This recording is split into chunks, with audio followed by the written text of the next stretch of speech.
Screeners, we are back. And before we say absolutely anything, I have to take on my duties as anyway, we'll leave it there. I can't figure the words. But congratulations to you, sir. Mr. Nico Lurot is the daddy-o.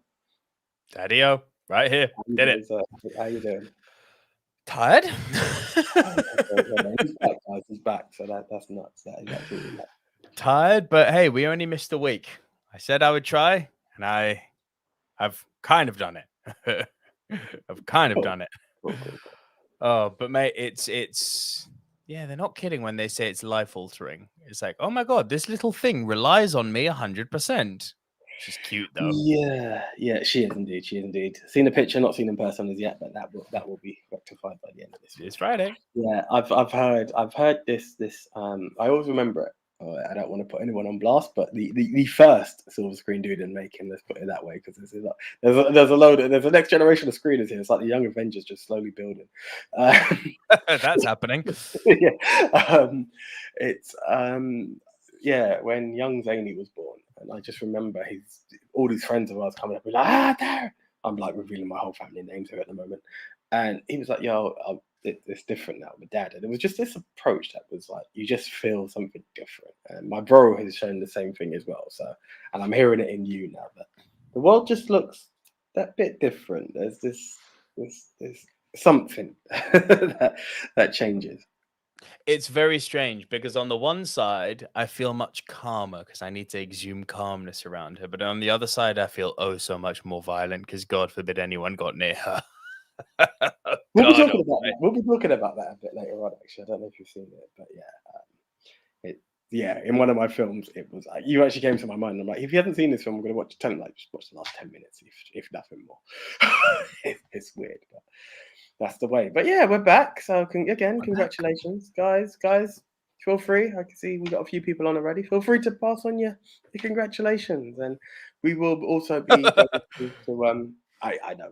Hey, this is Screeners. We're one big family. Oh, look, I said that and it popped up literally there. Oh, is it? Who we got? Andy. Thank you, sir. Thank you very much. So how can I say this? We're here. We're back, and it's a tired. Fan selection. It is a fan selection. It is a fan selection. I was doing it, and I was really happy when I heard what the topic was, because believe it or not, it's one of these ones where I felt like a freaking idiot. I'm also giving you time to find the person's name in case you don't have it. No, I got the person's name. We're good.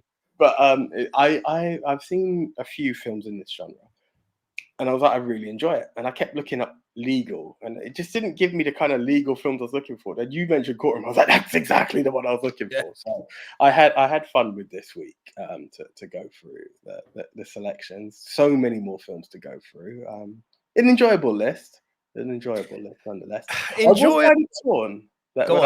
Sorry, before we go, I was like, should we have left this for January? Because it, could have ticked off even more. But yeah, we need to acknowledge the fans at least once a month, and I think this was a good one. I am going to put the message out. I'm going to ask Andy. Well, Andy's actually given us one for January already, which we actually need to start prepping now. I am actually starting to prep on that. There's one. We'll do that one in January. Andy, you asked me recently. Don't drop it in the comments now because I want people to be surprised about what the topic is. But Andy Hart at Fandango Groover on Twitter gave me a really good suggestion, and it's definitely something that AJ and I are particularly weak on when it comes to this genre. We'll be doing that in January. I'll put the message out on Twitter. You can follow us at Movie Mount Rushmore on Twitter, and I'll be asking you, hey, for January, we're doing an entire month of fan-selected top 10s. What do you guys want to see? But this one is a fan selection, and this one is for at Mix Memorabilia on Twitter and on YouTube. So yeah. It's really good one. I'm glad in one sense that we're back, but on the other hand, I'm also quite sad because that extra week would have given me even more great films to see. But I guess this is one which we can file under another top 10 courtroom movies. Yeah. And I think it was as of last week or this week, I found a new way of building my list. Like, I have the to see list. It's now going to be also ranged by topic. So the files that I have are there, and I've got this list, and it will build into everything I want to see. Then it comes into seen and still to see, and then it becomes top 10. So there are like 3 lines in my pages now because the topics are cool, and you always have like awesome films in between them, and the searches go far and deep. So yeah, there will definitely be another courtroom movie for sure. In season 5. Jesus Christ, how are we 5 seasons in? It's crazy. Yeah. That's actually quite crazy. And Andy Hart says, don't worry, I have a lot of recommendations for you to watch. I will do you with them. Please do, Andy. Lots and lots and lots we would like to run down in January. So yeah, do DM me for those. Right, but this is one that both AJ and I have been excited for. I'm really actually quite pumped to talk about this. Indeed, so have I. I'm not gonna lie. I was quite pumped. There was a few. There was one I like squeezed in because I just needed to get it done. Like I've heard so much about it, and believe it or not, I didn't even make the Rushmore, which is really weird. Interesting On my end. Yeah, I'm not saying it was a shit film, but I don't think there was enough courtroom for it to have fallen into that category. So, yeah. So actually, Mixed Memorabilia says, congratulations, my friend. Thank you. And thank you for your great list, top 10 suggestion. This one is for you. Yeah. Do you know what? There was one with Dustin Hoffman and Meryl Streep, which that didn't also make the list for me. Yeah. So we can say it now. Kramer versus Kramer. Great film, but I thought there was there's a lot of emotion and a lot of emotion, but not enough courtroom. Yeah. And there was another one that was based off of a great book, and it keeps coming up when you look at courtroom movies. But Kill a Mockingbird. Yeah, it didn't make it for me either. I don't think there's enough courtroom in that. I looked at it and I was like, it's a great scene, but like, I'm not saying it has to go this way, but in most of these films that I've watched, short of, okay, my number one doesn't have it, you have multiple days in court, you have enough case building. I felt with To Kill a Mockingbird, and I want to just get this out there now because some people probably will be like, oh, of course, it's, he's a lawyer. Yeah, he's a lawyer, but it doesn't make it a courtroom movie. We have so much focus on the kids more than anything. And this was the film I was rushing through this morning. And I'm like, okay, I'm watching it, but when does it come in? When do I start to see it? And then we just had this courtroom moment, which is touching. Don't get me wrong, it's touching. And I'm sure it was very impactful at the time it was released. But I was then just like, is that it? And then after the courtroom scene, we've then gone back into another story. And I was like, no, it's definitely not a courtroom movie to me at all. It's not a law film at all. It's a coming of age story. I'm down with that. Coming of age story. It's one which we could have arguably done for Black Lives. Back when we did that. Yeah. But I agree. Despite the fact that it's got a courtroom scene like Kramer and Kramer, I think it doesn't fall in that category for me. Yeah. Riri has come in with, evening, guys. Evening to you, Riri. Glad all is well. This will be interesting. I have some top 10 suggestions, possibly. Yes, please. There's no possibly. Please do share them. But remember, as always, guys, if you do have a top 10, well, we encourage you to share what your top 10 courtroom movies will be. At the end of the show, we'll give you another cue to do that so we don't have to siphon through all of the comments that come throughout of the show. And Mixed Memorabilia says... Thanks, guys, for going with my suggestion. I'm confident I will pick up some films I need to watch from the suggestions by the rest of the viewers. Yep, that's the wonderful thing about the Movie Mount Rushmore and about the people who watch is that everyone's seen a lot of movies, apparently, so people have a lot to share. And Andy Hart says, if you haven't already, you should read the book, To Kill a Mockingbird. Even better than the movie. I have read it, and I agree with that statement. As it tends to be in most cases, actually. I'm just going to screenshot something because I've got a strong feeling it may... Someone commented before we've even started, so I just want to, take that screenshot so I can acknowledge them if they don't come back up later on. So excuse that camera sound if you heard it. And we continue. So I think we've I don't want to say rambled, but we've done our part already, and I am quite excited for this. So, Nico, would you like to tell everyone what the Movie Mount Rushmore is all about? Yes, let me just catch my breath. Sleepless nights as they've been. This is your Thank you everyone for joining us. Oh, it's my first one as a daddy. It's crazy. Yeah. Thank you, everyone, for joining us once again on the Movie Mount Rushmore podcast. For those of you joining us for the first time, it's basically a top 10 show between two best friends from school. But how does the Movie Mount Rushmore podcast actually work? AJ and I each get assigned a topic. We go our separate ways.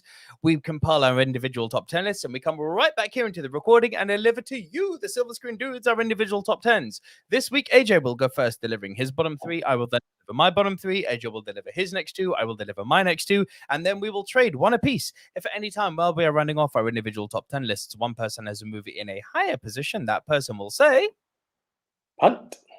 and we will punt and talk about that movie when we get to the high position. And once we have both rounded off our individual top 10 lists, we will compile the Movie Mount Rushmore.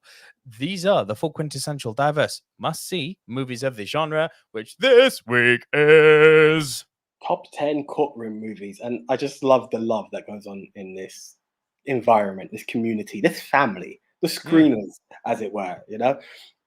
Mixed Memorabilia saying how they would love to catch suggestions from the viewers, and Andy comes in like, no, Mixed Memorabilia, no, Mixed Memorabilia, you seem to have everything, you put the rest of us to shame. I love it. I love you see what I'm saying? It's healthy film discussion, with the exception of Chris Trengrove, who rubbed me fucking up the wrong way this week.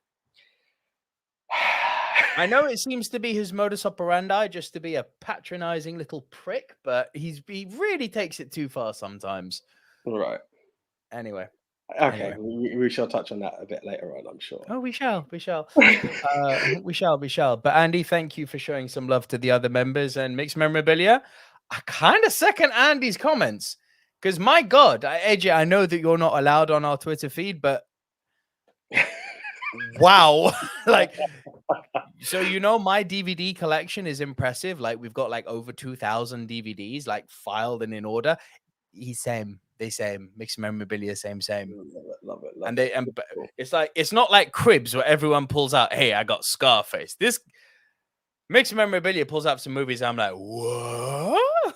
What is that? Cool. I love that. I do love that. I honestly do love that. That's awesome. All kinds of awesome. And it's one of those things I say. I have more of a. I feel like I'm implicating myself when I say this. I have more of a hard drive collection than a physical DVD collection nowadays. Pirate Bay. Sorry, carry on. No, it's not actually. But anyway, don't ask for receipts. But more than anything, the key point behind it all is I tell people one of my biggest hobbies is just film collection. Some people are like, well, you can watch it and get rid of it. I'm like, no. No. I'm with you. Having a collection. I'm with you. It's about having a collection, and trust me, it's bigger than my actual seeing of films. But I just plan for this day of having it, and I always remember, and I'm going to shout out my friend Les on this one. Sorry. And one of the key things that he said to me was, he had a whole collection of films, and he was the one who kind of kicked me off on it. And his whole statement was, when you were retired and we've got nothing left to do, you could just sit back and watch these films. And I was like, that is so awesome and so true. And that's why I'm just so adamant to just build this. That's why I miss HMV, my brother. That old 3 movies for 10 quid DVD deal they used to have. Oh, beauty. Mate, do you know what was even better than that? Do you know what? I'll put a shout out where a shout out deserves to be. There's 2 places. One, Blockbuster used to be all kinds of awesome as well. Remember that place? Mankind have a box. It looks like a VHS case, and it's a Blockbuster game. I'm like, I'm getting it just for the flip of it. So yeah, it just looks cool and it's filmed. So hey, it might be we might even have a silver screen dudes competition. I need to get the game first to find out how it goes. But I have to also. What is the game? Sorry, Blockbuster. Blockbuster the game. So it's just a movie game. Yeah, and the box is like a VHS case. Oh, AJ, I feel a Christmas live stream coming up. Mate, who knows? I need to see the rules to find out how well it can work, but that could be all kinds of. Oh, that's something we need to get people to tune in for. Bro, test some movie knowledge and ask the screeners. We could give away some free swag. Hey, this is the one. So hey, we'll do that. But also, I'm gonna put it out again. This is very UK based. I'm gonna call it CEX because I'm not comfortable calling it the sex shop. It just sounds wrong. Innit? Yeah, I don't know why they've gone into that road of calling it. Hey, technically, also here's a conundrum for you, and I'll relate it to what you're saying just now. Is it a GIF or a GIF? I call it a GIF. It is a GIF, and what does GIF stand for? That I don't even know. I just GIF, graphics interchange format. Okay, so the reason we call it a GIF is because graphics, right? Yeah. Computer exchange. Surely it should be called KEX. Bro, but I'm happy with CEX. And I know I'm happy with CEX, don't get me wrong, but I just don't prescribe to calling it text. I don't know anyone who calls it a GIF, do you know what I mean? But like most people I know call it CEX. However, you call the bloody company and they call it, hey, thank you for calling sex. And you're like, where did that come from? Hey, we're trying to be really avant-garde. Anyway, they do some all right stuff in there. Here's a fun one. Do you remember, if we're going back down this this memory lane of old shops which used to have banging DVD deals? Back in the day when HMV were pumping out their like 3 movies for a tenner or 3 for 20 or whatever it was, there was another shop I found, and I think there was only 1 or 2 of them in London, maybe more. I only ever saw 2 of them. Like, they weren't same scale at all, but for me, they were better than HMV and Blockbuster, and they were called FOP. FOPP. Oh, I remember them. FOP? I didn't get too much from them, if I'm honest. Oh, bro, FOP had some movies in there that I could not find anywhere else. You're right, no, they were only small. I think they were like near Forbidden Planet. They were like central. I remember seeing them in like Oxford Street. Yeah. So there was a FOP. Yeah. The one which I really knew was on the Westbourne Grove, opposite the Blockbuster, the massive Blockbuster that used to be there, literally across the road from Blockbuster. FOP. Bro, the amount of great movies I found in there that I could not find anywhere else. I was like, wicked. Yeah. Do you know what? They were there. Primetime Video. Like, we're going down memory lane, people. I do. Oh, hell yeah. But yeah, no, CEX are still selling DVDs if you're up for it, or Blu-rays if that's too old for you. You can get them at like fairly decent price, especially DVDs, like 50p a pound, because like, who wants them? I'm all DVD, bro. Like, for me, the I don't see, unless you're going with something. So here's the thing: the first Blu-ray I ever bought was Avatar, and I really could see the difference between Blu-ray to DVD. Like, it was astronomical. On the same TV, yeah? Yeah, same TV. But I really do feel that you only need to buy a Blu-ray. Maybe my eyes aren't very mature compared to other people, but I really do feel you only need to buy a Blu-ray if you're going for one of those big, beautiful movies like a Blade Runner 2049 or a Dune or an Avatar or like a Revenant or something like that. Then it's like, yeah, go Blu-ray. Revenant in Blu-ray is good. I can tell you that. Revenant in Blu-ray. Anything Lubeski's done, like something, or Wes Anderson, any of his movies at the Grand Budapest Hotel is fucking good on Blu-ray. Nice. I'm just going to bring this up because we're talking like Blu-ray and DVD. Andy still has VHS. Now, I'm going to applaud Andy for like, one, because it's all kinds of cool. But also on the maintenance of those. Now, I used to have now, this isn't illegal, but it was my wrestling tapes. That is my key thing of yeah. I used to tape those for days. And I remember going to shops to still find tapes because it was like, sorry. We're being spammed by a porno bot. Yeah. Let's get rid of that. Yeah. So it was, but I remember going through to one tape. I can't remember what tape it was. It might have been one of those. And I had a videotape, especially the Jim Carrey collection. And I put it in and it just had worn out and it just really hurt me. And I just literally, from that, I can't remember what it was. I just got rid of the lot and I was like, yeah, DVDs are the way forward. And eventually I'm here now on a file format, which I'm hoping just doesn't age the material. That's the thing. But no, well done, Andy. I absolutely Do you know what my grandmother still has? And I only found this out literally while I was staying with her for the last week. Betamax? Super 8. What? Super 8. Is that the Betamax? Film reel.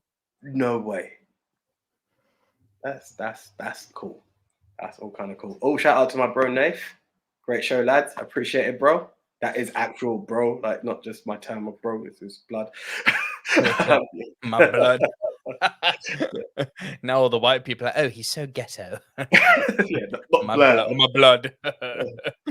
DNA out here. Mixed memorabilia. I fully agree. I genuinely really miss going to Blockbuster and other things. Yeah, man. Cool. And also agrees with the CEX point. Thank you very much. And Mixed Memorabilia also says they have the CEX app and also Music Mag. Do you know what? Music Mag. I used to do at one point. I used to eBay CDs when I knew people weren't doing CDs to build my iPod collection. Believe it or not, I was still kind of late on those. So hey, good on you, Mixed Memorabilia. I like that. But I'm sure you can find some real good goldies out there. Honestly, based on their collection, yeah. Another one I will put out there is Gumtree. You'll find some people just looking. Gumtree's banging. I agree with that. Right now, just before we go, Mixed Memorabilia still has their VHS collection as well. I have Anaconda on VHS, and I'm ashamed of that, sort of. Now, let's actually talk some movies instead of movie shops. that's what we're here for. It'll be an episode where it's just not a top 10 anything. It's just top 10 thoughts. Yeah, top 10 thoughts of the week. Yeah. Yeah, kick it away, my friend. Okay, right. Yeah, forgot about that. I'm looking at comments. Forgot to pick up my picture. Right, here we go. In at number 10 for me, Richard Gere, Primal Fear. Funny you say that, because that's also my number 10. Carry on. Nice. Yeah, cool. Again, this was. It's really weird when it comes to this because I started doing searches, and this was one of the films that just kept coming up in terms of courtroom movies. So I was like, right, I need to watch it. And I look at it, and the first thing that really caught my eye was Ed Norton. And I am a guy who will give time to Ed Norton. Then I saw him on screen. I was like, oh my God, young Ed Norton. Young Ed Norton. And I think it's his first film, if I'm not mistaken. I think you're right. Yeah, I think I've looked into it a bit. And it's really interesting because when you look at this film, Richard Gere's character is a lawyer who essentially doesn't care if you're guilty or innocent. He just makes his paper. That's what it's all about. You can tell he's dealing with some kind of family in the beginning of this film.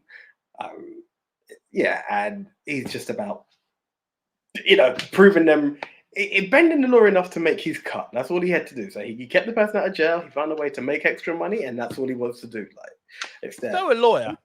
He's a lot, yeah, but majorly, yeah. Let's put it that way. We're going to be talking about a few of them today, aren't we? So let's leave it at that. But then there's a case that catches his eye, and it's actually for the fame. And what I like about it is, do you remember there was a line in this film where they say something about why did you leave the district attorney? And like, because what's next? You become a judge, and that's it. Why become an umpire if you can still play ball? And I was like, that makes a lot of sense. And that's so here, this court case became a challenge. It's a young boy who's been accused, a young choir boy who's been accused of killing, I don't want to say, someone head of the clergy, essentially. I can't remember what their position was. Archbishop. Okay, there we go. Thank you very much. Yeah, the Archbishop. Murdering's putting it lightly. Mutilating. Mutilated. Do you notice that part when they first saw it? And it's really weird. I've just finished watching You as well on Netflix, and I saw where. Anyway, I'm not going to say anything, but it was a similar scene to what I saw in Primal Fear, and I was like, damn, like I've seen a lot of joint manipulation recently. I think is the best way to put it. And it was, and it's just this interesting case of why he wants to take it on, and all fingers seem to point towards guilty, but he's trying to find a way to show innocence because this guy just physically doesn't seem capable, this guy being Edward Norton. And it then it has an interesting plot twist, which then could potentially double twist, which I think is interesting. I know it's old, but I've only just seen it, so I don't want to get into spoiler territory, but I would love to have a conversation about that at some point or wherever. We've got a few good comments that have come through if that's what you're talking about. So I just stopped for a minute.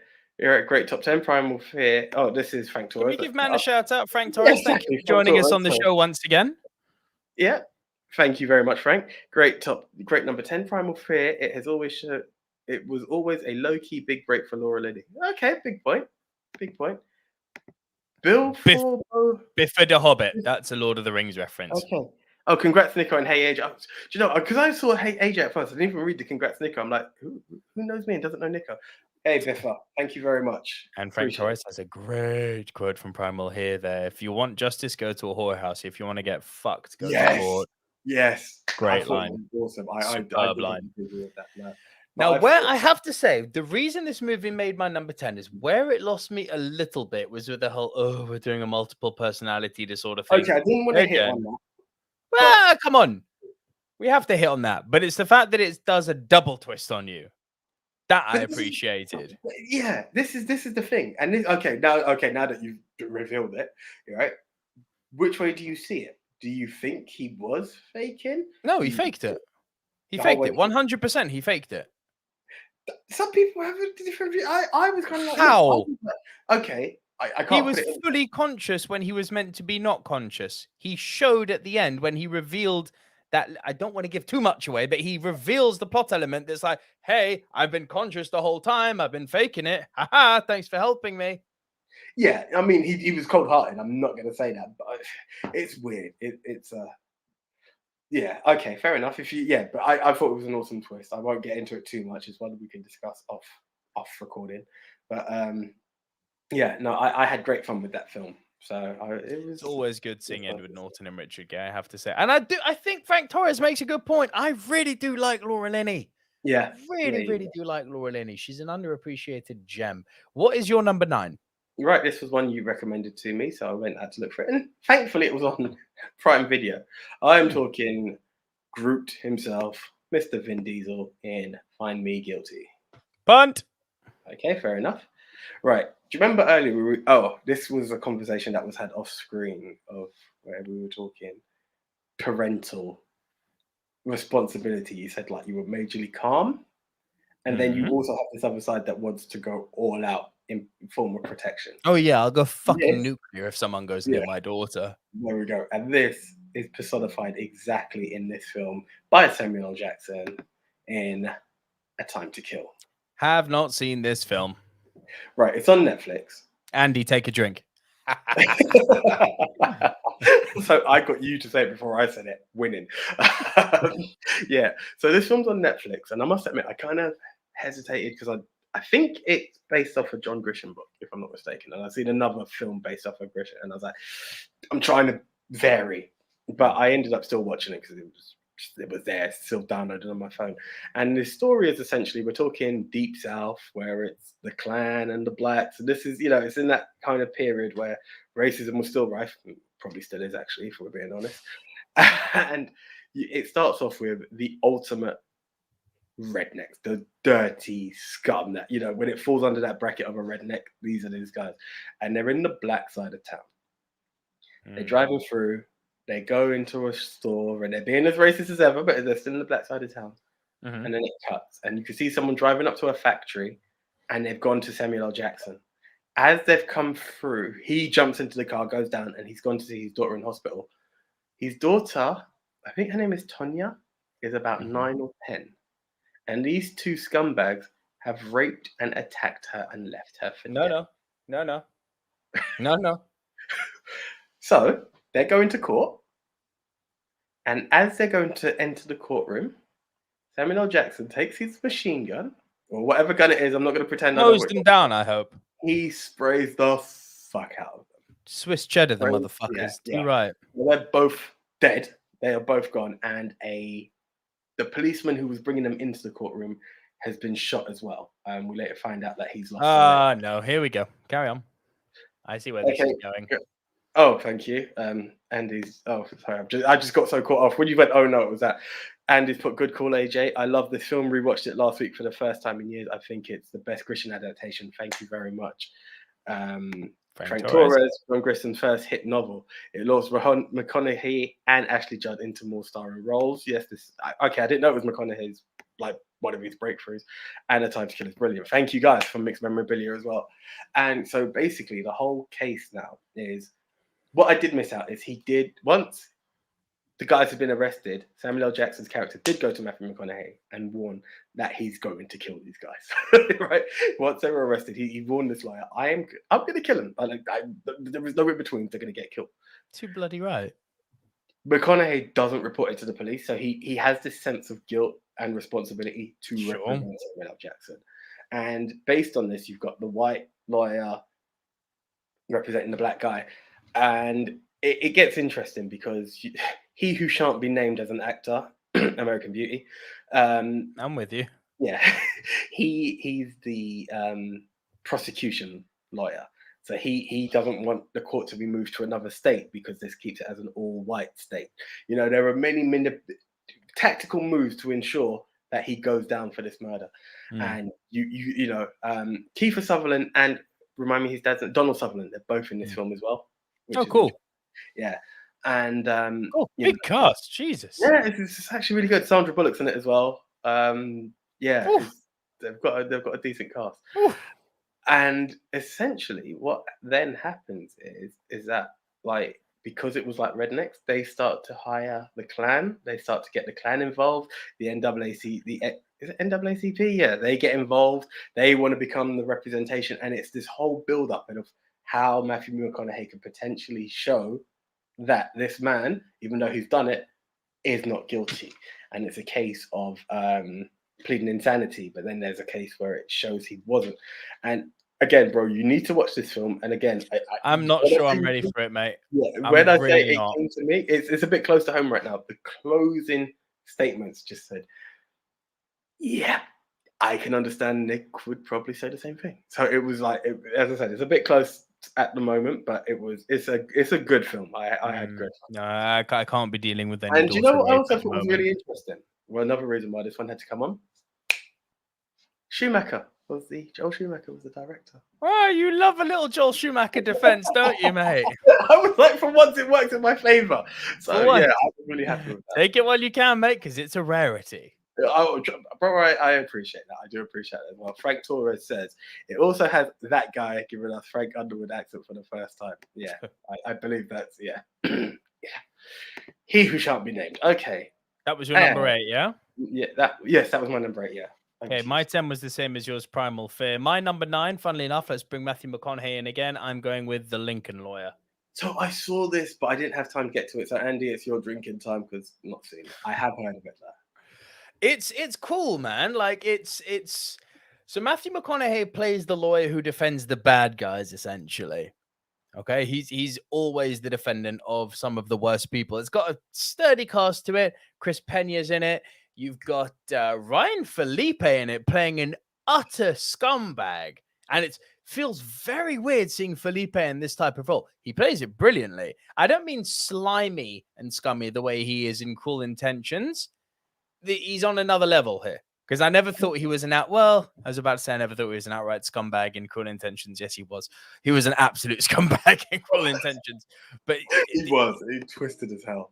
He's nastier in this one, though. Like, he goes down the murdering route. So what's happened is McConaughey, he conducts his studies outside of a Lincoln Navigator. So, you know, put one of those old Oldsmobile sort of stretch Cadillac style cars. The one on the poster, right? Yeah, exactly. Okay. And he's in tune with what's going on the streets, if you see what I mean. So he's got, you know, the biker gangs of LA coming and asking him for favors to get people out. He's dealing with people who are hardcore, and he comes across this case which involves Bob Gunton's in this as well. Bob Gunton, who you'll know as the head of the prison at Shawshank. Okay, yeah. So he's in this as well. He's the one who brings Matthew McConaughey in to deal with this case of this very, very rich, you know, super elite socialite family of their son being falsely accused of the murder of a prostitute. And ensues a fantastic, almost Tony Scott-esque lawyer story, which is partly in court, partly on the streets. And it's brilliantly balanced. And yeah, McConaughey's a powerhouse, man. He's freaking good in this. Love it. Okay, cool. It's on the list. It is actually on the list. So just going back to Time to Kill, just going through some of these comments while we're still fresh on it. Andy Hart says McConaughey was largely unknown. He was supposed to audition one of the smaller parts, possibly Kiefer Sutherland. He turned up at the audition and read for the lead. He was told he was reading the wrong lines. He said, "No, I am your lead." Love good that. Look where he is now. And Pedro Sanctos, yeah. McConaughey mentioned that Schumacher auditioned him on a Sunday without people knowing it, in case the studio was not approving for it to not jeopardize his aspiring career. Nice. Cool. Okay. So I will check like that. Lincoln Lawyer, I do recommend, mate. It's a goodie. Cool. And my number 8, this movie's fantastic. But it's kind of falling under the argument of there's not really that much, not enough courtroom in it for me to put it any higher. Sleepers. Yeah, I think that's what held me back, because I can't remember what I saw Sleepers for. It was one of our other topics, and I did have De Niro. I hope not De Niro, because he's not in it that much. Maybe Brad Pitt. Might have been Brad Pitt. Maybe Brad Pitt. Sleepers is. Man, it's Gangsters. I can't remember, but anyway, I remember I brought up Sleepers before. It's so dark. This film. It's so dark. Do you know what it reminded me of? A lot of it. I don't think you've seen it, but I brought this movie up once or twice in the past. It reminded me of Sergio Leone's Once Upon a Time in America. So no, I've not seen it. But not the West. Not what you said it last time. I brought up Sleepers because it reminded me of it. That kind of rings a bell. Interesting. So yeah, it's much like Once Upon a Time in America. You need to form a bond with these characters when they're children, as their children. So a good first, now I'd argue 2/3 of this movie is them as kids, because the first half is the kids in Hell's Kitchen. Then it obviously moves on to them being in juvenile prison. By the way, I was about to say, I really do think that a hot dog cart accident does not merit juvenile hall. But anyway, man was killed. I guess they had to take action. Yeah, I mean, the scenes in the hospital were really hard to watch, man. Like, Yeah. I'm sorry. I just, they handled it well in the sense that I was like, oh, they better not show what I think they're about to show. They don't, but it's done in a way that it hits home hard enough. Yeah. Kiddie rape, just no. I mean, any rape, no. But I mean, rape in itself, I mean, you are essentially stealing someone's sanctity. You are stealing someone's privacy. It's bad enough you do that to an adult. Don't go doing that shit to a child. Like, just, like, and I mean, it's hitting me harder now as I'm a dad, but oh my God, just don't. No. The innocence of a little boo-boo. You don't do that. Yeah. And then obviously it's about them getting revenge on the people who wronged them as children. What I love is Brad Pitt is on the side of the defense, and he's purposefully trying to lose. That was the part I was like, that's slick. I like that. Yeah. But they're reliant on Dustin Hoffman playing a drunk, almost has been washed up lawyer. I think Hoffman was brilliant in this, by the way, because he's so underplayed. You know, he's normally quite, I'm not saying like Pacino, but he's normally a bit more out there. But he's so calm and underplayed in this, much like De Niro is.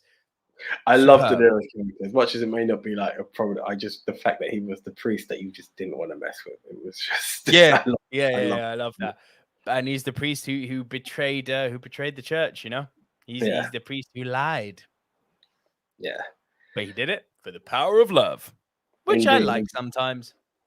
Pedro Sanctos, that film you mentioned was on my list. I haven't seen it. I don't want to bring it up in case it comes up on next one. Haven't seen it.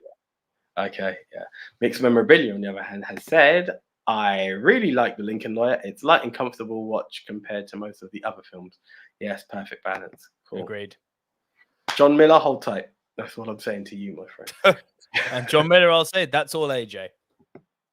As in, you haven't seen it, or you don't like it? No, I haven't seen it. Fair play. Oh, Andy, you must be getting awfully drunk there with the amount of times I've said I haven't seen it this week. Woo! So that was my number 8. AJ, over to your number 7, mate. Right. In at number 7 for me, it's been brought up so many times, and I think this is why I had to knock it down. I actually forgot about it. So shout out to Big Tone, because I was like, how the hell could I forget it? I am talking Jim Carrey. The disrespect punt. It's, bro, to be fair, there were some hitters in this category, man. So fair play. Fair play. Mixed Memorabilia also says, Sleepers is amazing, and I agree with your points. This is a hard watch, but great filmmaking at the same time. Frank Torres, yes. Yes, it is. Movie. Mixed Memorabilia also says Dustin Hoffman was incredible. Mm-hmm. And Andy says, good job, I'm not drinking. I would be on the floor by now. Hey! I'm joking, Andy. I love you. Cool. Yeah. Okay, cool. So, I just punted your number 7. What's your number 6? My number 6. Sorry, I was on comments, and we are here. This might be a punt. I found it hard to go with, but I had to make the list anyway. I'm talking Tom Cruise, Jack Nicholson. Cool. Fair enough. that was a quick round for me. Before we go any further, Frank Torres says, liar, liar, will shorter the dead job. Okay. Thank you. Right. Right. Sorry, okay. AJ. It's fine. I'm sorry. It's fine. AJ, I'm sorry. It's fine. I'm sorry. Okay. I'm really, really, really sorry. Stay tuned to find out later why I'm so sorry. It's honestly fine. We it's fucking not fine. It's absolutely not fine. Oh, fuck me sideways. All right, let's just continue. My number 7, I think we're about to say punt. Trial of the Chicago 7. Yeah. Hold on. Yeah, no, it's not. Oh, but hold on. What's coming up next for me? Yes, a punt. Sorry, that was so unorganized. Yeah, continue. That was a Everything's punt. ready on the punt, my friend. And my number 6 was the punt from earlier. Find Me Guilty. Cool. I enjoyed this film. Talk to me. I enjoyed this film. I don't actually have any hate for this film. You can't. It's great. No, I legitimately don't. There was a point when it first started, and I was like, it seemed to have had this comedy element, the way the music was played, the way Vin Diesel acted, and I was like, I'm not sure. Like, this isn't what Nick sold to me. And also, I found it really weird because if you see some posters for this film, it has like a bald-headed Vin Diesel, like, Fast and Furious, Dominic Toretto more looking. I was like, what the hell? Am I watching the right film? And so, like, I majorly got confused.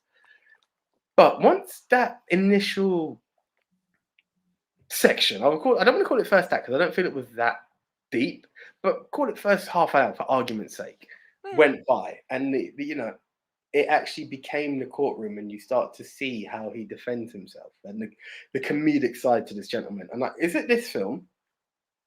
You're gonna have to. If it's not this one, it was Chicago 7. They said most of the lines used are taken from the actual transcript. I'm pretty sure it was this film. I think that's Chicago 7. Okay. I wasn't sure if it was this one, but either way, just seeing the character that this guy was humored me, and the fact that it was based on jail experience, and the fact he wasn't going to be extorted and go back to jail was quite heartwarming. And it's this family bond that I found really heartwarming in the film. Oh, Vin Diesel talking about family. Who knew? I know, exactly. There's something. Yeah, there's something. Even when he's I am Groot, I believe he's talking family. But we are Groot. Yeah, exactly. But it was really cool. And then again, it's a biopic essentially, so it's got to catch my attention that bit more as well. And I really enjoyed it. It was fun. It was great. I don't actually have agree any. He's good in it. Yeah. You agree that if people would say Vin Diesel can't act, you say, watch this and come and talk to me. It's weird because it's one of those things that it's. Put it this way, it's not Oscar worthy. Do you know what I mean? But he played. No, but it's a long step up from his Dominic Toretto portrayal. Yeah, exactly. He's not grunting in this one. Like, let's be honest, he's actually doing something. So I give him his respects for it, and I did enjoy the film and the story, the corruption behind it. It's a lot to take in, and it was something that I felt need to be told, and it's funny. I take it as humorous because of the person's character, and I didn't appreciate the way they tried to deliver the comedy in the beginning. And I think that's what kind of made it lower than it has to be. Again, some of these films that I'm going to bring up as well, I really do appreciate. So it just by proxy fell into number 9. But no, thank you. It was a good shout. I did enjoy that. I love that film. I think the way that they've captured one of the maybe the most important criminal case in American history, the RICO trials of the crime families. I think they handled it brilliantly. I love what Vin Diesel did with the role. I love that at some moments he's purposefully toying with the jury. I'm not a gangster. I'm a gagster. But then, he's going full nuclear on someone who, on one of the rats who is in the family with him, going, he was an alcoholic. He's really got some range to him. And forgive me, this is why I praise this movie so much. Range is not something I ever thought I would use in the same sentence as Vin Diesel. Like, he's so surprising in this. And here's the thing, good old Ben Affleck, Mr. Shark Eyes. People love Ben Affleck. I'm like, he's fine. He's no Matt Damon. Vin Diesel's always had that kind of shark eyes thing. He really had some freaking emotion in this.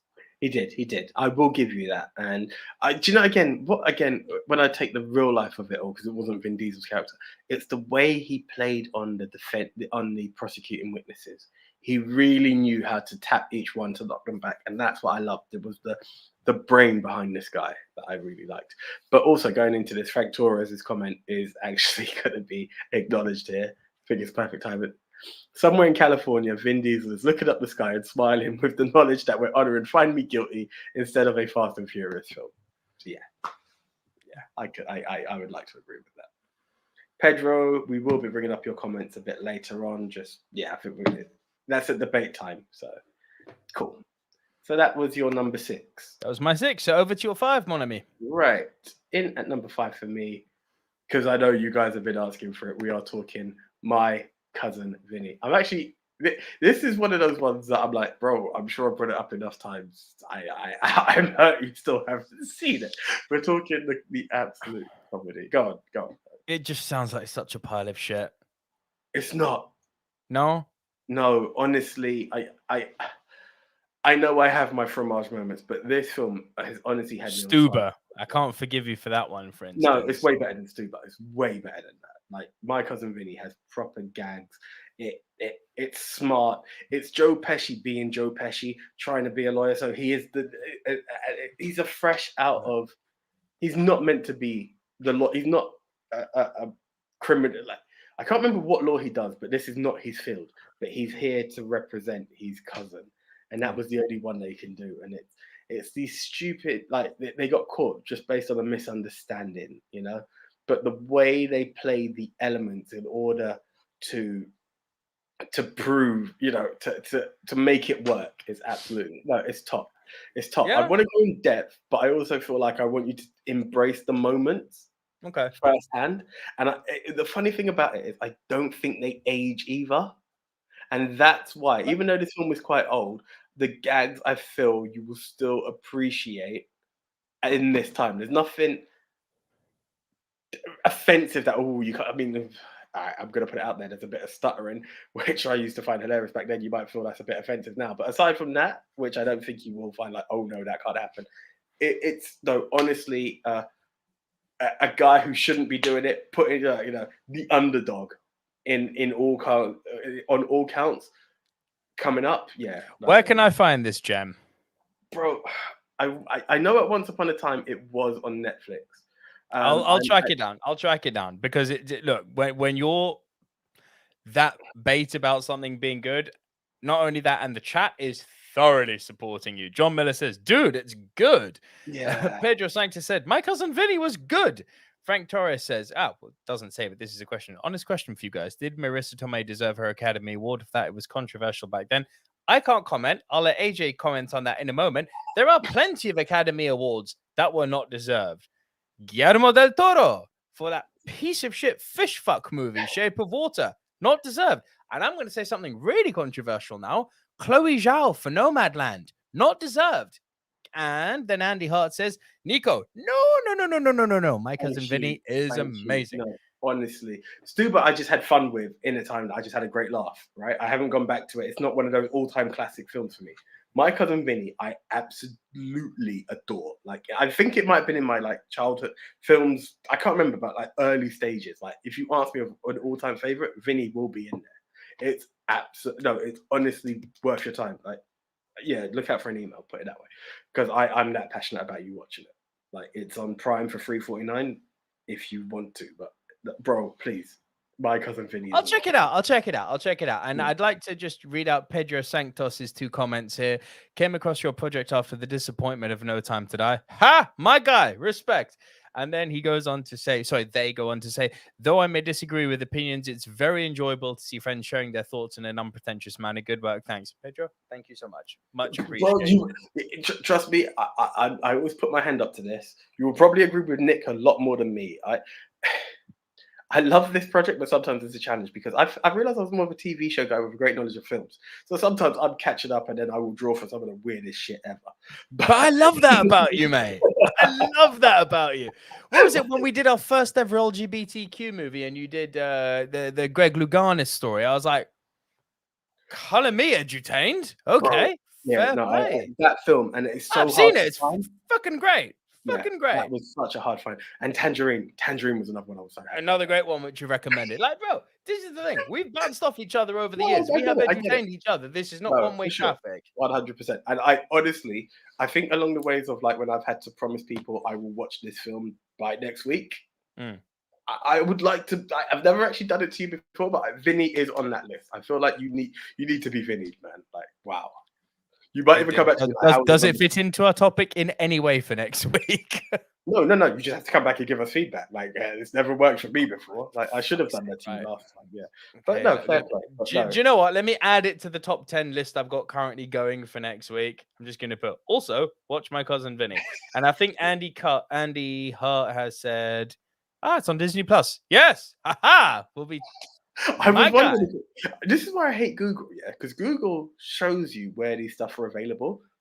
I don't know if Amazon are paying them, because Disney Plus should have trumped an additional payment service. I'm just saying. Interesting. If it was a Prime subscription and on Disney Plus, then yeah, show me either. But don't tell me it's on Prime for $3.49 if it's available for free on Disney Plus. Do you get where I'm going with that? Yeah, completely. Biffy the Hobbit says, My Cousin Vinny quote, it is possible that the two Utes. What's a Ute? Yeah. Bro, I'm telling you, it's a lot of that, because you're talking about like Deep South meets Italian from, bro, listen, I'm down. I will check it out. That was on Disney Plus. Yeah. I will check it out. Do you know what? I'll watch it tonight. Okay. I'll watch it tonight and I'll come and give feedback next week. And I really hope I don't hate it, because I feel a whirlwind of anger coming my way if I do. Honestly, because all right, sometimes we have humor that we disagree on. I feel this falls into our commonality of humor. Like, I honestly do. It's okay. I really feel I will be hurt. Not hurt, but I would actually be like, oh man, sad that you didn't enjoy it in that kind of sense of hurt. Like, I do honestly believe you'll enjoy Vinny. Oh, and a great piece of help from Mr. Andy Hart at Fandango Groover on Twitter. Just watch the app tells you where you can watch and at what price. I did not know that. I will download it immediately. That could help me a lot. In it. For what we do on this show, in it. Pedro Sancto says Tangerine was a masterpiece. And Mixed Memorabilia says My Cousin Vinny is a really enjoyable film. I agree it's a film you will go back to. It is timeless. I'm going to clearly have to check this film. Wow. Okay, cool. Right. All right, my number 5 then. I have a feeling I'm going to get hate for this. And you know what? I say this in the most unassuming way possible. Don't care. My number 5, The Exorcism of Emily Rose. Now, you have mentioned this film and it has created interest. I just haven't seen it. It actually, again, through the radar, it didn't come up as one, because I probably would have given it a shot for this. So I'm going to add that to the list right now. I love this film. Now, you know me. I am a sucker for exorcism movies. Why? Yes. I don't know. I am not religious. I do not believe in God. I do not believe in anything to do with a religion. But God Almighty, show me a spider walk after a priest has just tried to exorcise a girl, or show me a freaky deaky nun called Valak and watch me go and not sleep for nights on end. Now, what Emily Rose did that I thought was so good is that it's one of those based on a true story things, right? Now, you can be cynical and go into this and go, it kind of exaggerated what the court case was, and actually what the prosecution was showing in the court case is pretty much what happened in real life and it's true to nature. Yeah. Sure. But if you just go into this movie, block off the outside world, just stay in your box and go into this movie knowing that it's an exorcism movie that has happened, which we see the before and after of through the prism of a court case. You set up like this. This ultra hardline religious girl called Emily goes to university and shit gets real. Stuff starts to happen to her. So much so that she has to get put on medication. So much so that she actually has to get brought home. And these manifestations get more violent and more violent and more violent, to the degree that the ultra-religious family actually call in a priest. And the priest recommends an exorcism. And what he finds in her is chilling. He doesn't just find one demon. 1, 2, 3, 4, 5, 6. 6 demons supposedly possess this girl. And the problem is that the prescription that the psychiatrist had put her on was getting in the way of the exorcism because it was creating a chemical reaction in her brain that wouldn't allow the priest to get through to her. So he gets her off the medication and then conducts the exorcism, and it ends up killing her. All right. So the court case is about if the priest behaved in complete negligence and without any authority or information to go to the degree of recommending a girl to get off a medication, or was there enough evidence there to acknowledge demonic possession? And good God Almighty, the movie goes to lengths to make you go with the latter, to the degree that a man who is not religious at all was like, yeah, she got fucked. Devil came and played with her. Dude, it's as horror movies go, it's never going to be mentioned in the pantheon of great horror movies that have existed in history. But what it's done that's so great is that it breaks up the horror with grounded court dialogue. So you've got these really intense scenes of prosecution and defense going after each other. And then to fill in the blanks, they cut back to the story I told you at the beginning. And it works beautifully. It's so well paced, this movie. And the chills and horror are so well spaced out that when they hit, they hit hard. And it's got a great cast. You know, Tom Wilkinson plays the priest. And once again, we've got Laura Linney in the fray playing the defense lawyer. It's brilliant. I really can't fault this movie. Cool. I'll give it a shot. It's on the list. I know horror is not your jam, but I really recommend this one. Listen, I've done zombies. Like I'm open to film, and sometimes you just get a chance to like go through and visit stuff. And you may not enjoy the entire genre, but it doesn't mean you hate every film ever made under that category. You know, so yeah, there's that. Biffar. I Hope My Time to Kill starring Matthew McConaughey, Sandra Bullock, and Samuel L. Jackson gets a mention tonight. You missed it. It was my number 9. Yeah, it's a great film though, so I can appreciate you were looking for it later on down the way. It's just I'd also like to go on a very interesting tangent here, thanks to Mr. Andy Hart. I did want to bring it up. I didn't want to go there. He's replying to what Frank said earlier. At Frank Torres just looked up the other nominees. Marissa Tomei deserved the Oscar. So this is such an interesting point here, because whenever someone makes the argument of did they or didn't they deserve the Oscar, what Andy's done is correct. It's who else was running that year? What else was available? Now, I made the comment when I was saying earlier there have been plenty of people over the years who haven't deserved Oscars. In their specific year, maybe they did. Chloe Zhao, who won the Oscar Best Picture Oscar for Nomadland. Bro, nothing was being made in the pandemic. I looked at what movies it was up against. You look at the year before, Nomadland's not even getting nominated.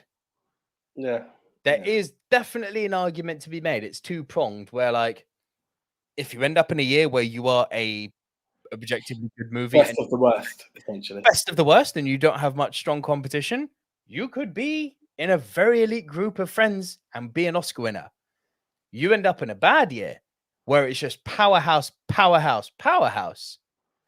Hey, you ain't even being invited to the party, let alone being given the prom queen. Yeah, this is true. And Frank has replied, Andy agreed, but Merchant Ivory won everything back then, and Howard's End was built to win an Oscar.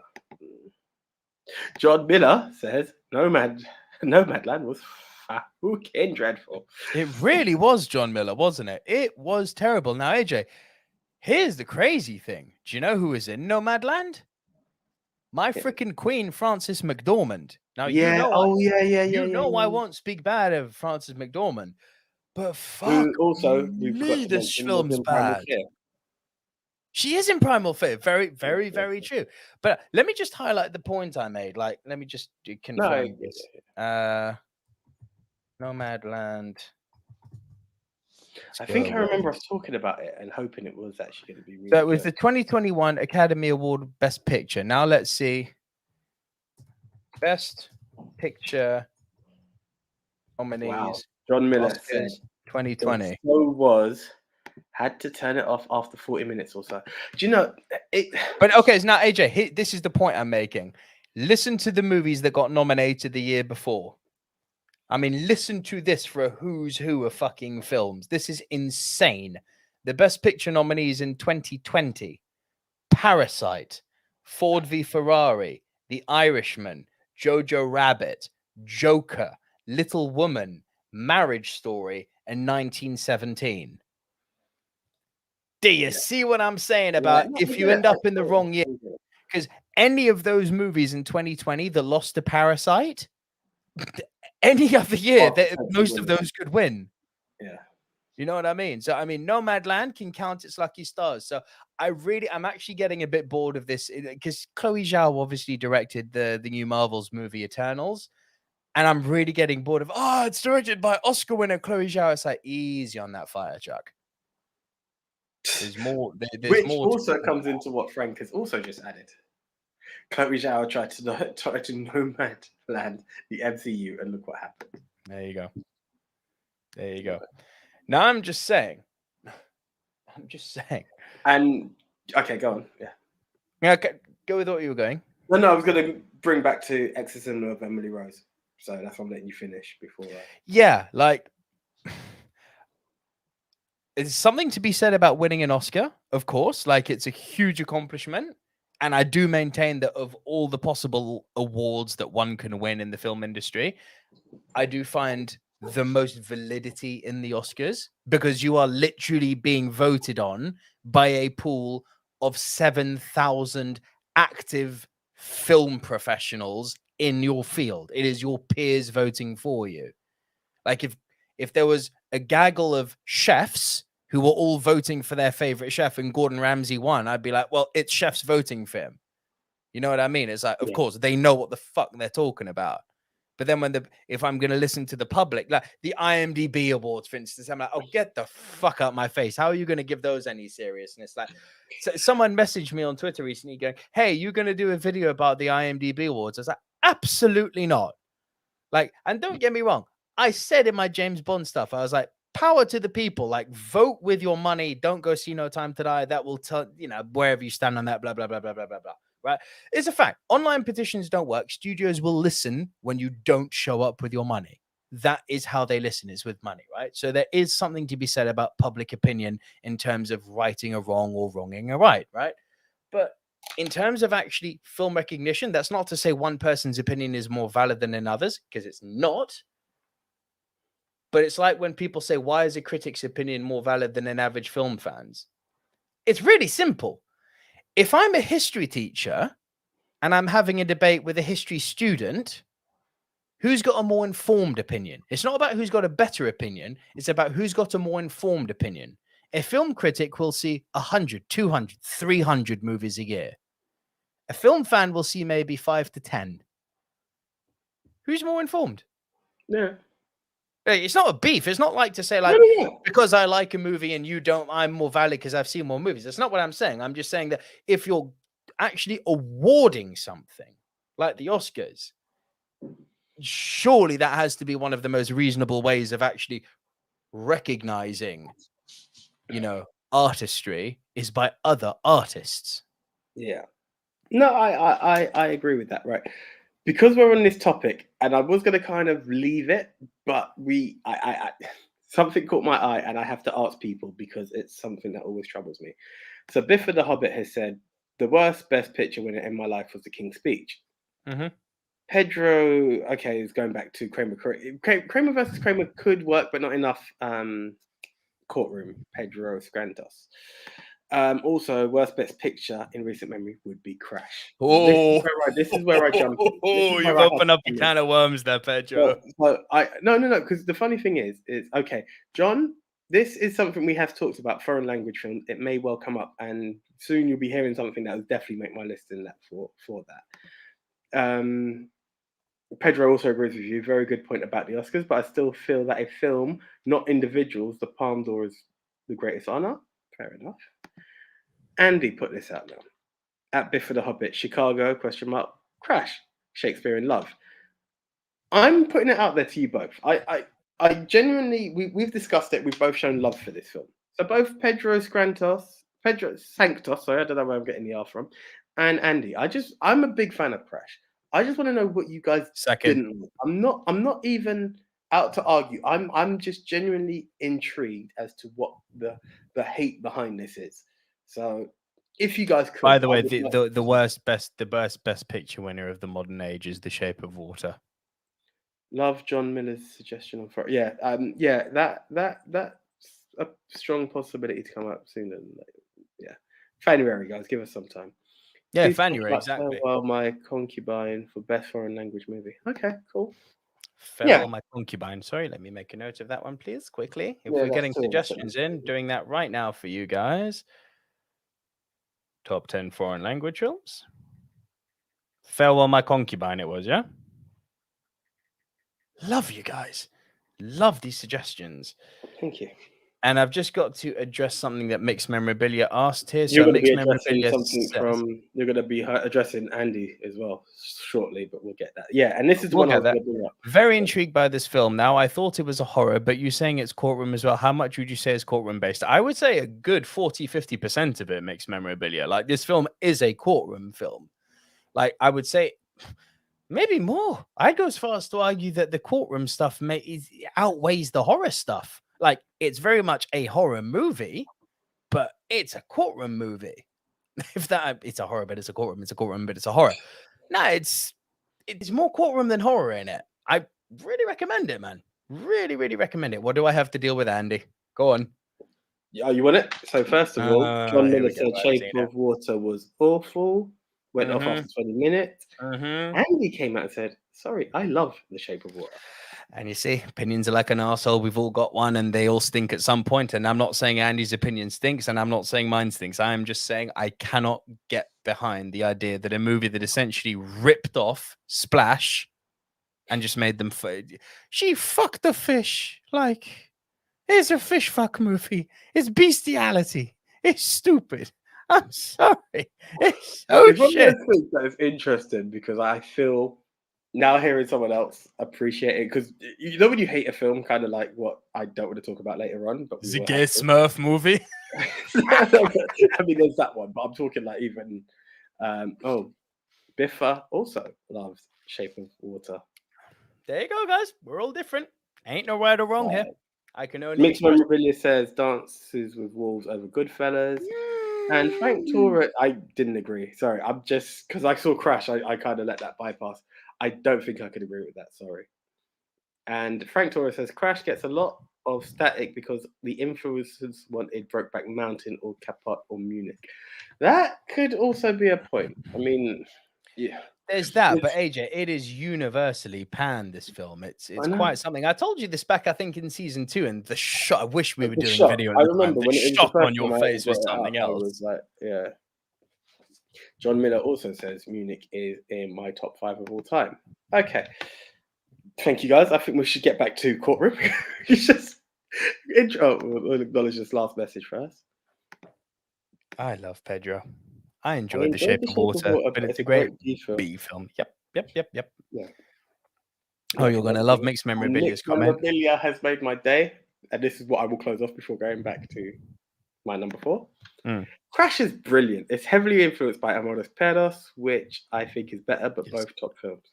Okay. Now, do you see how it's possible here to engage with other movie fans and not be assholes about it?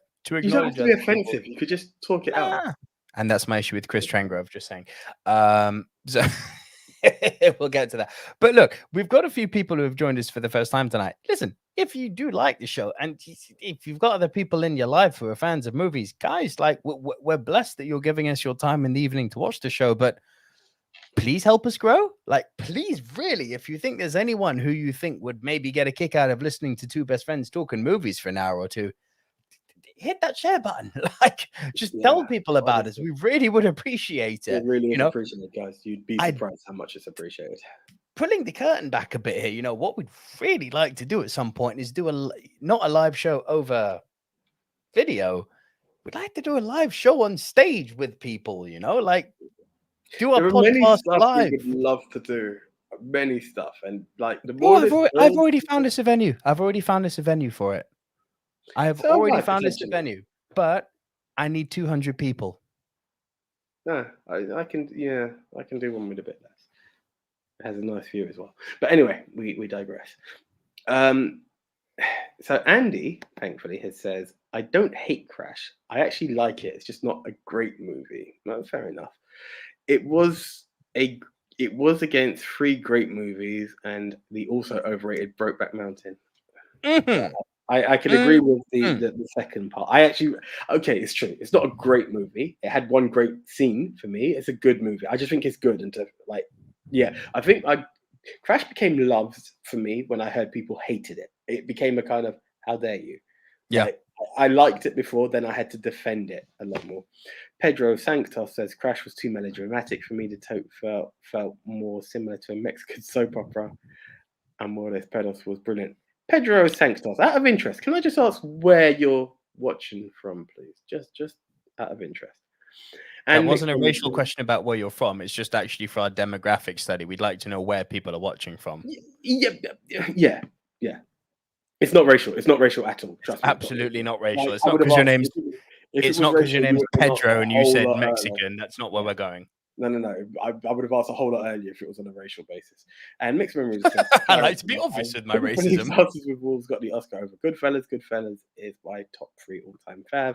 And John Miller says, does Enter the Void count? I don't understand what the fuck was going on. It may well have been a courtroom drama for all I've not seen it, so I can't answer. Right. Okay. Right. Emily Rose is my number 5. Your number 4. Right, my number 4. So I don't think you would have seen this one, and I don't know how many people would have seen this internationally because it's not on cinema and it's not on your Netflix, it's not on your Amazon Prime, it's not even on your Disney Plus. It's on BBC iPlayer. Tell me. Right? I know where you're going. Can I guess? Go. Mangrove. Bang. Have you seen it? It was the one I wanted to see instead of Trial of the Chicago 7 because I heard this is better. It's funny. It's funny because I've punted it and I haven't brought it up yet. Maybe I was being a bit sympathetic, and to be fair, I saw Mangrove last year and I was a bit sketchy. Trial of Chicago 7 I've seen after.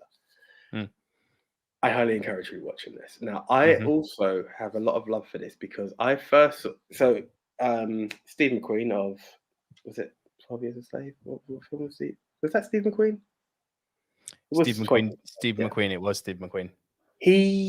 I haven't seen 12 Years a Slave, but he came up and done this 5 films for the BBC. It was a 5 series as far as I called, and it was all to do with Black history called Small Axe, essentially. And the first one that caught my attention, I'd heard about Mangrove, but the first one that caught my attention was Lovers Rock, which is essentially a form of reggae that my parents were very heavily, they grew up on it. And, us as the second generation Afro-Caribbean kids, we grew up listening to it because that's the tunes your parents play in the cars and whatnot. And there was a lot of backlash for this film. And I remember watching it thinking, that's an absolute heap of shit. But that was episode 2. Episode 1 was The Mangrove. Did you just put an unnecessary "the" in there again? Well, it was a restaurant. I love you, AJ. So it was The Mangrove. It was The Mangrove, as far as I'm concerned. But yeah, call it Mangrove. I'm talking about the restaurant. But anyway, Mangrove. Yeah, you just had to get me back because I screwed you on Eternals. Yeah, let's do it. It's all good.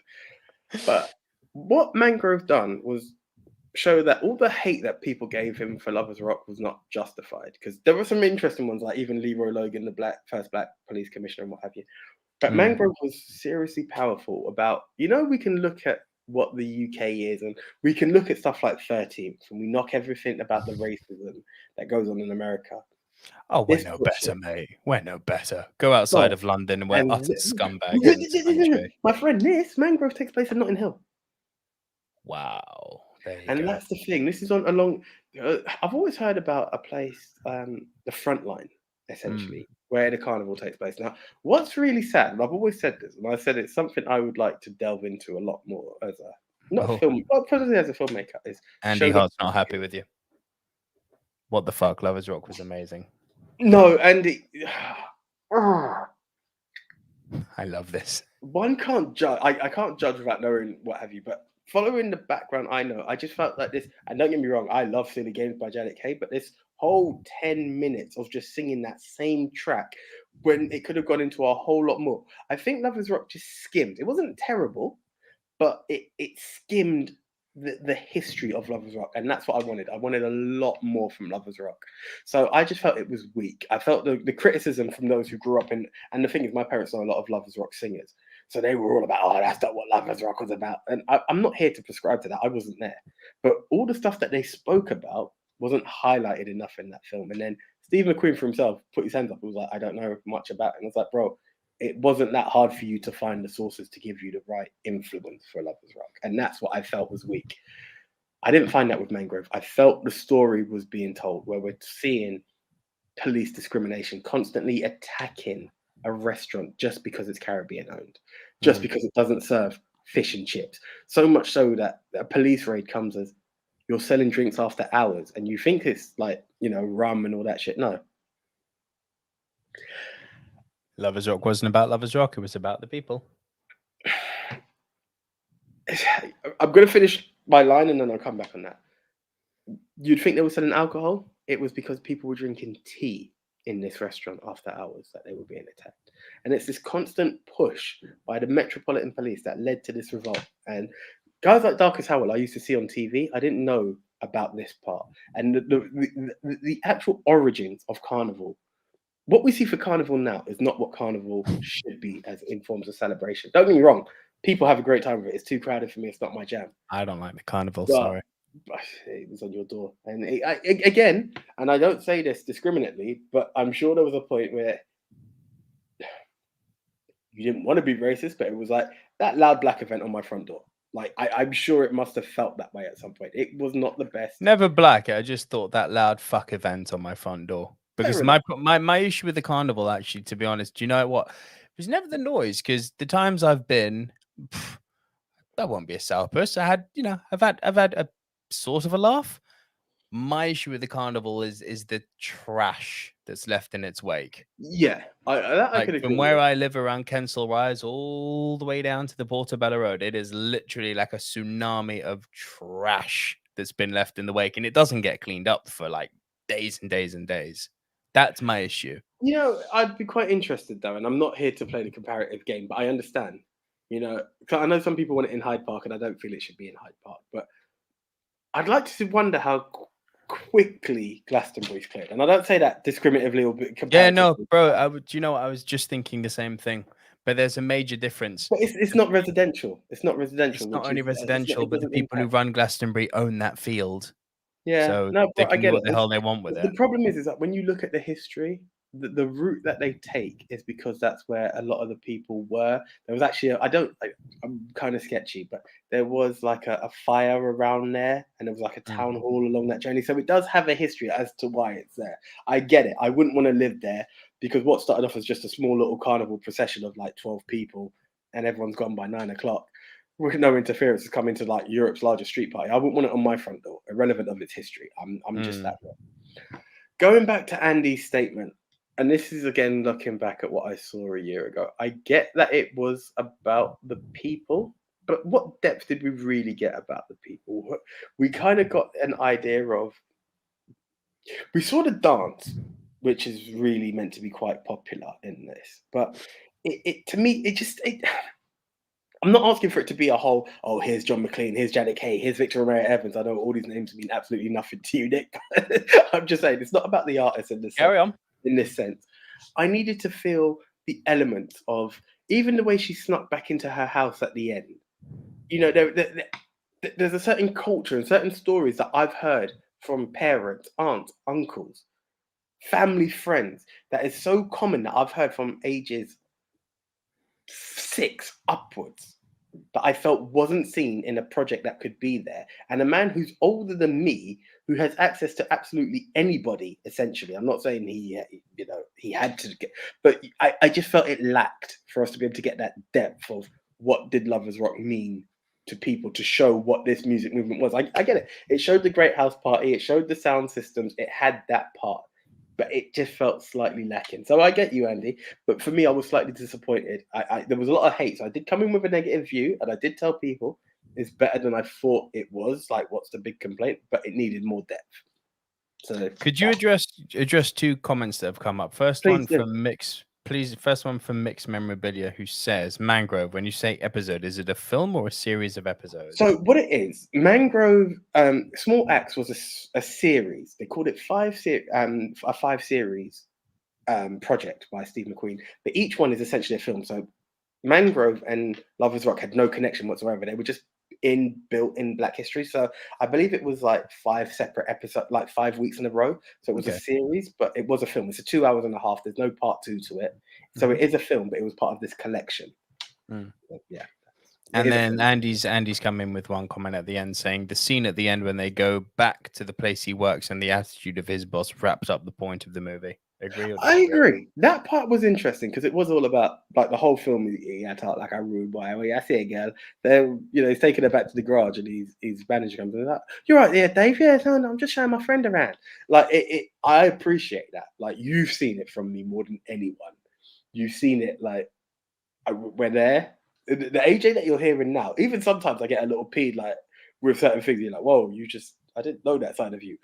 More than anything, let's say the Kofi Kingston versus Daniel Bryan, there was a cultural pride that came out. So it does. I'm not saying it missed certain points, but I felt it needed. It's just weird. It's only something I can do based on what I've heard growing up. So for a chance to visually see it, I felt like it was missing a lot of elements. That's the only way I can describe it. It's a weird one. I'm sure it's a great opener. Essentially, I just felt I needed more. So that's where I attacked. Oh, fair enough. Fair enough. So Mangrove's your number 4, yeah? Yeah. My number 4 is the punt from earlier. One of our favorite comedic actors of all time, Mr. Jim Carrey in Liar Liar. Oh my days. I love this film. Don't even shit on it. Don't even attempt to disrespect me shit on Liar Liar. I think Liar Liar it was deleted. Where did you put it? 7. 9, 7. Okay, I'll allow it. I'll allow it. Unpopular opinion. I think this is Jim Carrey at his best. I think he brings the full spectrum of his physical comedic abilities to this role. I love The Mask. I love The Truman Show. I love most of Jim Carrey's work. There is something about Liar Liar to me that is so infinitely rewatchable. I love the story behind it. I love the idea that this sleazy scumfuck, arsebag, wankstain lawyer has to not lie for one day because something as pure as his child's wish for his dad to tell him the truth stops him doing so. So I'm a hopeless romantic when it comes to family stuff. So that works for me. But the fact that he's then got the biggest court case of his life coming up and he has to lie in order to win, but he somehow manages to use the truth and the truth shall set you free. Oh my God, he's amazing in this film. You did her, didn't you? You stuffed her like a Thanksgiving turkey. I can't be too you know when you break it down, when you break it down and you could talk about you love The Mask. The Mask relied on CGI. Yes. Yeah. Yes. This was Jim. Yeah, this was Jim doing everything that The Mask showed. Like he was as wacky as possible. Yeah. In its purest form. Like Ace Ventura could be a bit too crazy sometimes. Truman Show had it was good, but it was more about the discovery of the truth than appreciating. And then you've got stuff like Bruce Almighty, which are fun but not great, This is probably one of his greatest. I don't want to agree instantly because I'll be like, oh, but this. But when we're talking comedic Jim Carrey, this has to be mentioned. It cannot be ignored.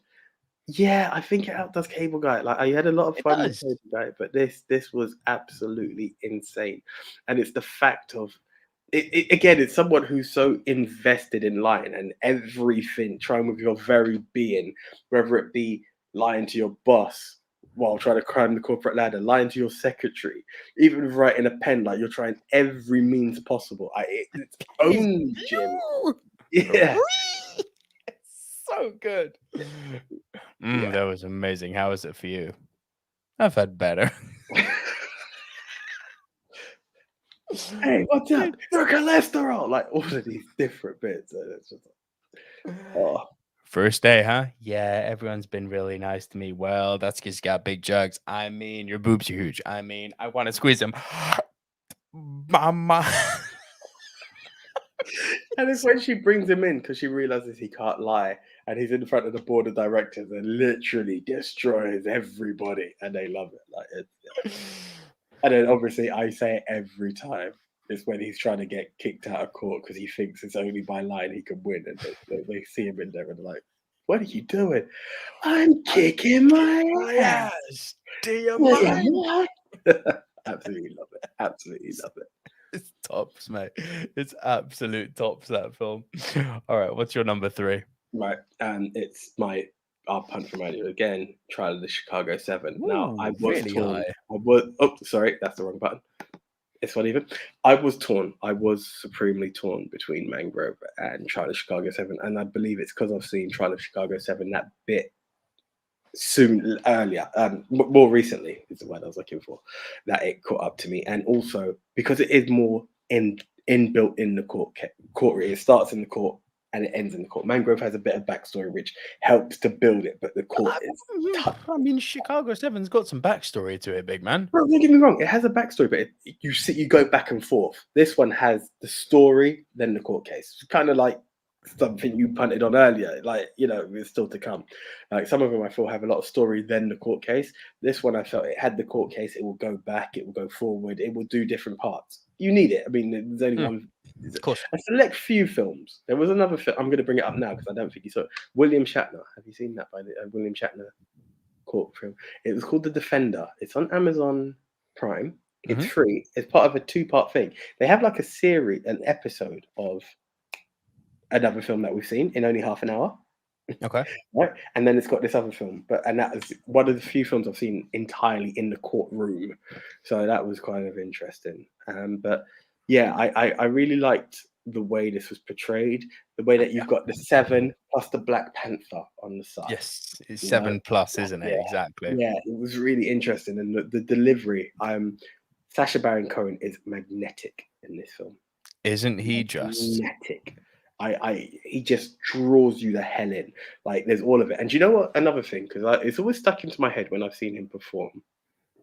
Eddie Redmayne. You always stick in my head anytime I see Eddie Redmayne, because you're like, there's something about him that just doesn't work. He loves to act with his whispering voice. He was different in this. He was different in this. And that's different in this.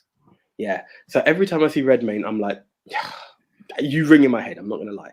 This one was different. I was like, he's delivering. He is freaking delivering. You tell me the difference between Eddie Redmayne in like Jupiter Ascending versus like Fantastic Beasts and Where to Find Them and The Theory of Everything. He whisper acts. I hate it. He was different in this. Yeah. And really threw his voice. He went a bit theatrical. I like it. Got to bring Andy's comment in here. As mentioned earlier, to give Chris Trengrove credit, he suggested Mangrove that is similar to but better than The Trial of the Chicago 7. Listen, I've got no issue with Chris's knowledge. I got an issue with Chris's delivery. Carry on. And again, for me, it's just that fresher touch, and I didn't have a chance to go back and compare them film for film at the same time. So I was like, I just remembered this one more. And again, just slightly more in depth on the court. They are very similar, people from various different walks, but with a common ground, a common belief. And they end up joining together for this battle against, again, corrupt fascist cops, as far as I'm concerned, the system when it's at its worst. And I just liked everything about it, that it's certain people who had, you got one guy who's non-violent, you've got the hippies, you've got the academics, you've got the Panther, like all these different people in this trial. I just really loved it. And you got the judge. Film, yeah. Oh God, the judge, what a And it's the way, again, Sacha Baron Cohen, the way he attacked him time and time again. Like, yes, we have the same surname. And you're trying to deny me, daddy. Like, all of these little bits where they just, and when they refuse to stand, like, I don't want to spoil it, like, but all of these different points. When they refuse to stand, then Eddie Redmayne stands, yeah. I felt like you look at him like such a. Listen, I'm pretty much an unabashed basher of a lot of Netflix film content because I think most of it is fucking garbage. Not their content, their film content, like their original film productions. For most part, I think Netflix films are trash. This was good. It's something that kind of tempted me to bring up, but again, it's a 4-part series, so it's not a film. Have you seen When They See Us yet? Yes. Thank you. Thank you. That's all I can say, because that's another Netflix production that I thought was freaking amazing. They make listen. I actually think in the same sentence of me bashing Netflix, I'll also go as far as to praise them. I think they're only second to HBO Max when it comes to making series. Yeah. Oh yeah. HBO Max is the gold standard. The Wire, Game of Thrones, Breaking Bad, yada yada yada. They are the gold standard bearer. Netflix really do their shit when it comes to making series. They do. I'll give you that. Cool. So that was my number 3. Over to you. Nico's number 3. I have a feeling you've left this off, Philadelphia. Shit me sideways. So yeah, I did. Yeah. It's not forgotten. You know what? I actually have it. A lot of people was so torn. I was so torn in films. Come again? They forgot it on Twitter. A lot of people left this off on Twitter. No one, when I put out the comment on, I think it was Thursday or Friday, when I said, what's the best courtroom movie? By the way, if you guys actually want to have a say in what movies are like being spoken about before the episode, please do follow us on Movie MT Rushmore on Twitter. But yeah, no one to my knowledge mentioned Philadelphia, which I think is a fucking travesty. I actually thought I had it in the list. It's only now that we're here, I'm like, oh shit, no, I didn't. Damn. I'm not hurt though, because I feel every film I've mentioned needed. Primal Fear, maybe I would have eliminated, but I enjoyed that and it's fresh. I have spoken Philadelphia, so that's on that reason I'm not hurt. Well, mate, Philadelphia for me isn't just something that's worthy of making top 10. This has to be in a Rushmore discussion for me. I'm not opposed to that. I'm looking at it and I'm like, as John Miller says, City of Brotherly Love. It's this movie, man. We've spoken about it when we did Tom Hanks. We've spoken about it when we did LGBTQ plus movies. Like, spoke about it when we done Denzel. When we done Denzel, I mean, what Tom Hanks did with this movie, he blew the lid off of homophobia and discrimination and social perceivance, social perception. Sorry, thank you. That was the word I was looking for. Well done, Daddy. Social perception of homosexuals for the time it came out, and Jonathan Demme did. Move. It was a damn brave move. I mean, this could have broken him if he played this wrong. Oh yeah, But the way he acted alongside Denzel and the way that this film was shot by Jonathan Demme to have everything up sort of really close. So, you're seeing the details in their face. It was, again, a brave move because, look, Zack Snyder tried to do it recently with Army of the Dead, having the camera really close and having that kind of deep aperture to blur the background, and it didn't work. It didn't work to fuck. But to have a character piece like Philadelphia, where the character is so front and center, the movie is a freaking masterpiece. Not just because of the story, not just because of the acting performances, just totally the pacing of it, the decision to make the entirety of the second half of the movie in the courtroom, the way that they've used camera tricks in that movie to really emphasize, skin deterioration and the lesions without actually bashing you over the head with it. It's just. It's a masterpiece, Philadelphia. It really is. Just want to bring up Frank Torres right now. Philadelphia back in the day was a movie event. You had Hanks and Washington tackling the AIDS epidemic. The dialogue was incredible. It blew the roof off, mate. It really blew the roof off. And I was really shocked. For me, like when I put the question out on Twitter at Movie MT Rushmore and I said, what's the best courtroom movie? I was like, there's going to be the one which we punted on earlier, with Mr. Tom Cruise, for sure. There's going to be our joint number 1 because it's nothing touches it. Well, and I tell you what, my number 2 was a battle for me to not do it. I'll tell you what, that's an interesting statement. And I was thinking, like, Philadelphia is going to be the third shot. Apparently not. No one remembered it, and that's weird. That's weird. I'm not opposed. I'm really not. I'm angry with myself, and probably find me Torres guilty. agrees with me. The close-ups when the bosses are asking Hanks about his marks, and the close-ups when Hanks tries to hire wash. Incredible. Sorry, cut you off. What were you saying? Yeah, no. I am upset because I've actually got the image. Like, we've got the images there. Like, I've dragged the poster along, and I don't know how it just missed it. I really don't. I'm not sure. This movie has to be in the discussion, mate. Yeah, I mean, look, I'm clearly having a bit of support here from the viewers as well. No. I'm not opposed to it, and it's in the right framework. That's the thing. Probably maybe Chicago 7 had to, or Mangrove. One of those two had to go because they are very similar. But yeah, okay. So what's your number 2? So we talked about foreign language films, and we've also talked about Bollywood a lot. You're about to make mixed memorabilia very happy. I know where you're going. Carry on. Pink. Yeah. The funny thing about Pink is I've gone on and I've typed in Courtroom in Netflix, and I'm seeing the films and I'm just pressing download, and I saw this and the topic kind of caught me, but I was like, So I've pushed it aside and I was like, let me see what this one's like. It's there, it's in the download list, and I've watched it, and it's an Indian film. You get a bit of English every now and again, but it's essentially a story. Let's build the story of how it works. It actually starts with a black screen, and you can hear people laughing and joking. And then it starts to get a bit agitated. Then you hear screams, and then it's these 3 women. You actually know it's not even the 3 women. You see one guy covering his eye and he's bleeding, and they were like, they deserved it. It was wrong, and this, that, and the other. And they go into court. They go into a hospital for this situation. And basically, the story is a group of guys and 3 girls have gone to a rock concert. One of the girls recognizes an old school friend, and they start talking and hanging out, and they bring the girls back to the hotel for something to eat. The guys they have something to eat, then they start to go for drinks. One girl needs to go to the toilet, one guy takes, she's told that the room that they're in, the toilet isn't working, so the guy takes her to his room for her to use the toilet. Another girl steps out for one reason, and then this other guy keeps making a move on the last girl in the room. She takes a bottle and smashes him in the face, and it cuts him in the face and the eye.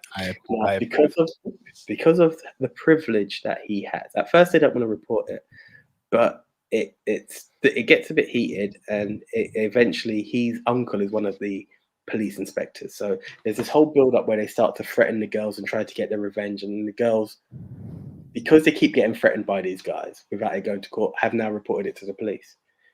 As they do that, the guy makes a counter argument. This is where he sees his uncle, and his uncle has spun the truth in a way to make the girls look guilty, make them look like they're sex workers, and that's why they were in the room. And through this thing, they have this neighbor who at first just looks like a creep, and you're like, because they close the curtains on him, you start to wonder, like, what is he about? Turns out that this neighbor is a retired lawyer who has witnessed this and actually believes the girls, and he comes up in their defense. And now comes the court case, and it's a matter of trying to prove, so he said, she said situation in its purest form, but you start to question things.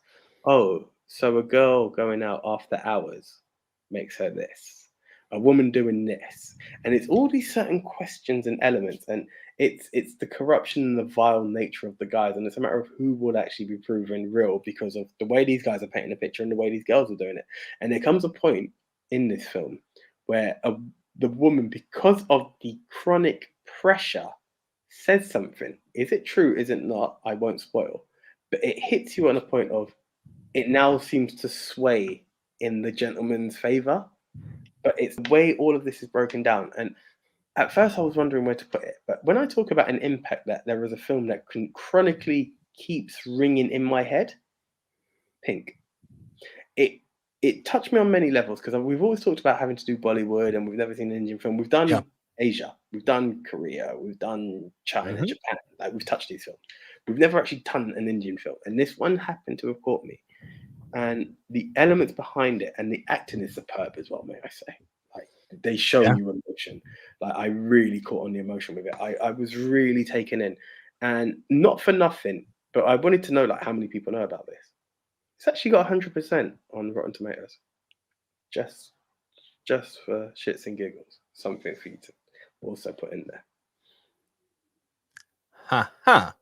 It's worth a look. And to think it's just there sitting on Netflix, I encourage anyone, especially in the UK, because I don't know where it is abroad, watch it before it goes, please. Watch it before it goes, because I don't know. I've had mixed memorabilia telling me literally since they made the suggestion of doing this top 10, check out Pink. Yeah, and I failed. My only defense for failing, baby. We'll go with that, but that wouldn't be the truth. What We Do in the Shadows season 3 came out. Okay, fair play. Should have gone with Baby, but fair enough. Should have gone with Baby.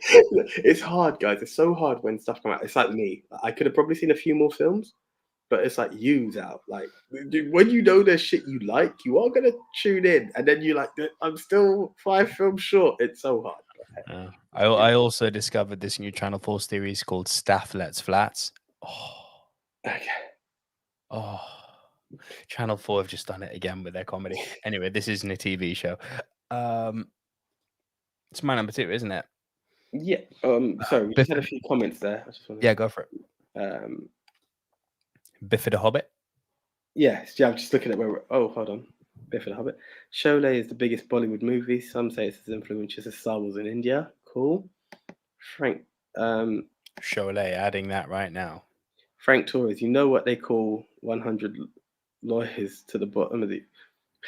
Sorry, get that out again. You know what they call 100 enunciating to the bottom of the ocean? A good start. Joke from Philadelphia. Andy Hart. What We Do in the Shadows is a valid excuse, yes. And Frank Torres, What We Do in the Shadows season 3 is their best season. All the eps are good. Cool. I am actually going to add Sholay. Thank you, Biff the Hobbit. Cloak of Duplication. Oh, look at me. I'm touching your small pee-pee. Thanks for the spoilers. I'm sorry. Natasha Demetriou kills me. And by the way, if you like Nadja, the actress who plays in Natasha Demetriou, she's the co-lead in Staff Lets Flats. Okay, cool. That's what put me onto is like, Natasha Demetriou's in it. I'm in. Cool. Right, your number 2. Yeah, the one that Chris Trengrove shat on me for. A Few Good Men. Okay, what was the shit for? So you see the thumbnail I put for this video is Jack Nicholson in court, yeah? Okay. And that's the link I shared on Twitter earlier. And he assumed that it meant number 1. Doesn't matter that he got it correct, but he assumed that, I suppose you're going to have A Few Good Men at the top. But that feels very judgmental. Why? He says, because it's the sort of vanilla crass that you would like. I'm like, ooh. Ow. I'm just saying this, Chris Trengrove, he's cruising for a blocking because I'm all about fostering a healthy, interacting film community. That's what I want with mixed memorabilia, with Andy Hart, with Pedro, with Frank Torres.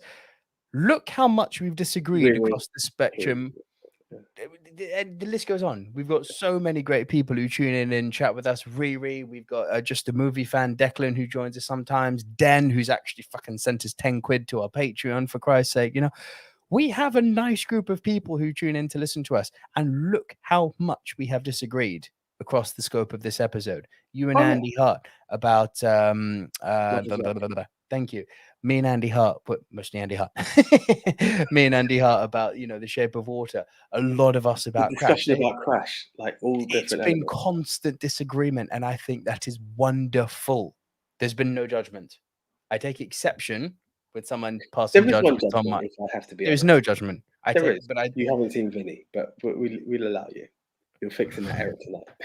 But we continue. I am going to fix that tonight. You have my word.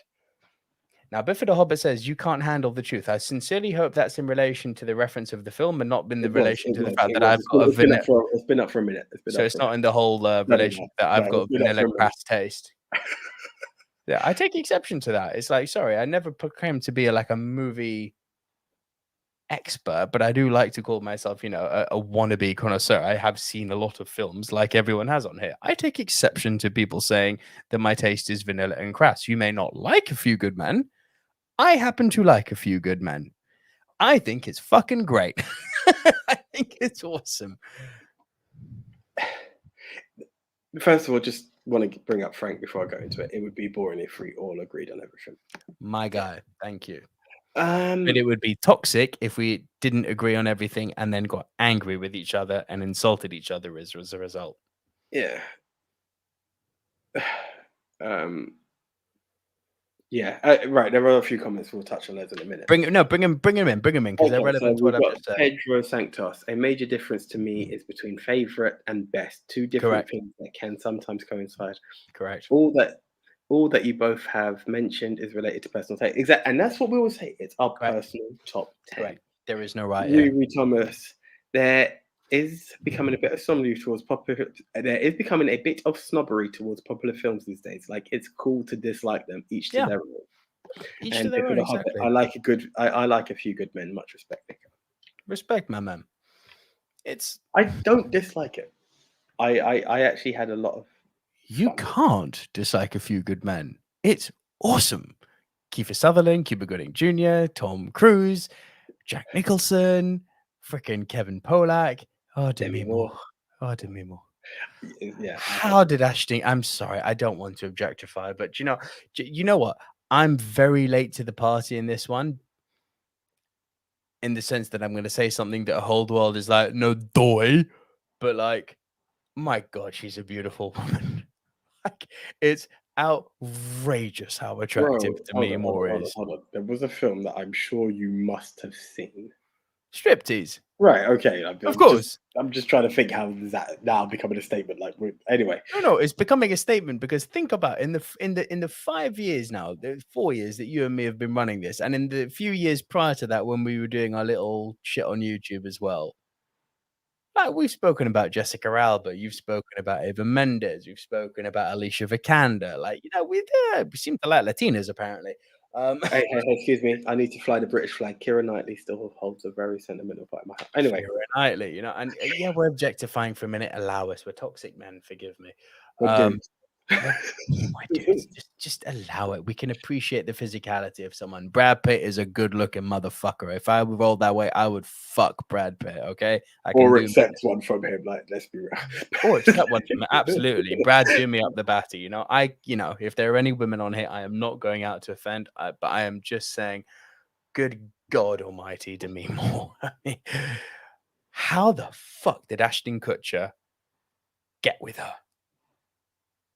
How? Hello, AJ, are you with me? Sorry, I was just reading something that, sorry. Right, sorry, I don't know what that was in relation to. I was just reading all the comments. How he fucked up, I don't know. First of all, he coined it like that was every younger man's dream. Like, yo, bro, respect. Then you fucked up. Like, I don't know. You get me? Yeah. Andy says no such thing as best. That's why the award ceremony is a bullshit. I've given up on a lot of awards, I have to admit. I used to love them as a kid, don't watch them as much now. I appreciate what goes on, but go on. Sorkin wrote Chicago 7 and A Few Good Men. It's different flavors, but both good. I appreciate that as well. Sorkin did write A Few Good Men, which is another reason why I say, how can you hate Demi Moore in Indecent Proposal is amazing. Mm-hmm. Erica Eleniak. If you know, you know. Is that? Okay. Just Google her. Okay. This is where I was. Keira Knightley. Oh. Must be Keira Knightley. I'm hoping so. It has to be. Okay, so Mixed Memorabilia said, I'm speechless. AJ2, took the words out of my microphone, I'm guessing. The cake scene. Fuck the world. Fuck. For the win, AJ. For the win. Oh, sorry. Sorry, Taz's FCW belt was in my head there. There we go. A Few Good Men is an excellent film. Not in my top 5 of this category. This is Pedro Sanctos, by the way. Not in my top 5 of this category, but I would have no qualm with a different opinion, obviously. And Andy Hart says, Hawking also wrote Molly's Game. Not enough Courtroom to make the list, but also a great movie. Can I just touch on Molly's Game quickly? Did you know that the sniveling little weasel in Molly's Game who plays people off against each other and, kind of plays the cards in a way to, who gets off on bankrupting people because Molly's Game's a real story. In real life, that was Tobey Maguire. No, actually, it was actually him. Andy says, at John Miller, showing your age. Pedro Sanctos, speaking of Keira Knightley, how did you feel about her courtroom film Official Secrets? Haven't seen it. Gonna put my hand up. We're going to need to start making this a drinking show. You know that. Every time one of us says haven't seen it. Bro, could you imagine? Over my crash, what will be? No, screw it, bro. There's too many. There are some big. Too many. Especially with mixed memorabilia watching. That and Andy, I'm going to come up with these Indian films that we haven't even heard of. I have long working hours. It just will not put that. We will be screwed. I'd be going to work with a hangover every Wednesday. So just going back to this, Frank Torres, you're correct. You heard about that. It was Spider-Man era Tobey Maguire too. Correct. Which is why I am legitimately shocked that there's even talk of him coming back in this MCU new Spider-Man film. Like, the guy's a scumbag. Utter scumbag. Do you know what's really sad about that in going into it? I mean, I haven't seen Molly's Game, which I'm about to write down. So, Official Secrets on Molly's Game. His best friend in the film wasn't any better. He's not a good film. No, he's a bad human, Tobey Maguire. He's a legitimately bad human being. But getting back to A Few Good Men, if you haven't seen it, it is. If you've been to an American university, you'll probably know the term hazing. It's essentially hazing in the Navy. The red flag. The red flag, right?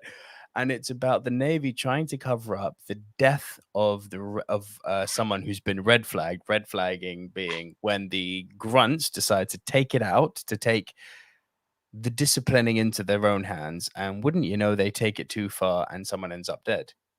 Or did they take it too far? That's the question the movie asks. Tom Cruise plays this hot shot. Essentially, I don't know if they took it too far. Essentially, I don't want to spoil it, but it is what it is, really, wasn't it? No, it's not. Remember when he's interviewing the doctor? Sorry, not interviewing. That's the wrong word for courtroom. Cross-examining. Remember when he's cross-examining the doctor? Yeah. And he gives symptoms of what could lead to someone bleeding from the mouth and running out of breath. And then he flips it back on the doctor and is like, yeah, and it's not like it wouldn't look really bad on you if you gave someone a medical clearance when they're actually suffering from this, you with your spotless record, right? That's the point for me. I was like, oh, they're hiding some shit here. I thought that was golden. But what I'm getting at is, when you follow this situation of taking it too far, we're going to have to get into it. Following an order. Like, if you're following an order to do X, Y, and Z, have you taken it too far, or are you just following rank, like falling in line? It's essentially it's what the whole film's about. Yeah. Yeah. And that's the mixed memorabilia. I see your comment, Nico. So that's 2 suggestions: Raman Ragav 2.0 and Pink. You have not watched. Keep giving me your suggestions, because I do have a to see list, and I will watch these movies, and I will. You know what? I'll watch them and I'll actually review them on the channel and shout you out. And I bet they'll. Hold on. Be careful, because we are leading into a foreign language. Like, a lot of this could be a. Raman Ragav, good point. Why do I not put that on the foreign film? Very good. We're going to end up with an all-Indian list here. You know that. Well, do you know what? Top 10 Bollywood. I mean, put it this way. I don't think these are classified as Bollywood, though. Well, sorry. I shouldn't generalize, but I'm just saying, as in the India, I shouldn't generalize. There is no explanation to it. It's like saying top 10 Pinewood, but it's not made by Pinewood. So, like, it's Hollywood. I'm just taking it as the opposite of Hollywood. But yeah, top 10 Indian could well fall into a category. Like, we could take a month, and it will be very interesting and very challenging. Even if it was one in a series of months, each month we dedicate to a different form of cinema. I'm not opposed to that. So I'm up for that. Yeah, I'm definitely up for that. What is your worst movie on this list, AJ? I didn't have one. I genuinely didn't have one. I saw a film on Netflix that wasn't as good, if I'm honest, but I didn't think anything felt like it fell into worse, that it wound me up so much it had to be worse, and I didn't want to do worse by proxy. All right, John Miller, a profil foreign film top 1 done. La Haine. La Haine. Vincent Cassel.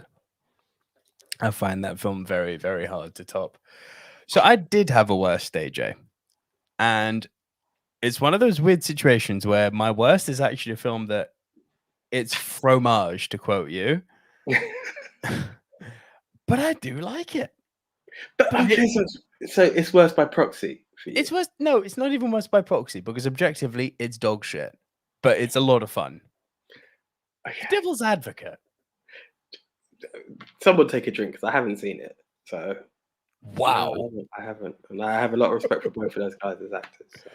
But really, just a bit. Keanu, dude, he's terrible. Well, when I say as actors, I enjoy his films. So by proxy, I must enjoy him as an actor. Yeah. No. Do you know what I'm saying? No, let's be honest. In a world, I could say the new Keanu film, I'd look at and be like, I'll pay attention. I'll pay attention depending on what it is. If it's Keanu doing action, because he's one of the most dedicated action stars I have ever seen, I'm all over it. Matrix, John Wick, all over it. Keanu acting? Matrix 4 actually caught my attention when I saw the trailer. I didn't think it would. I didn't think it would.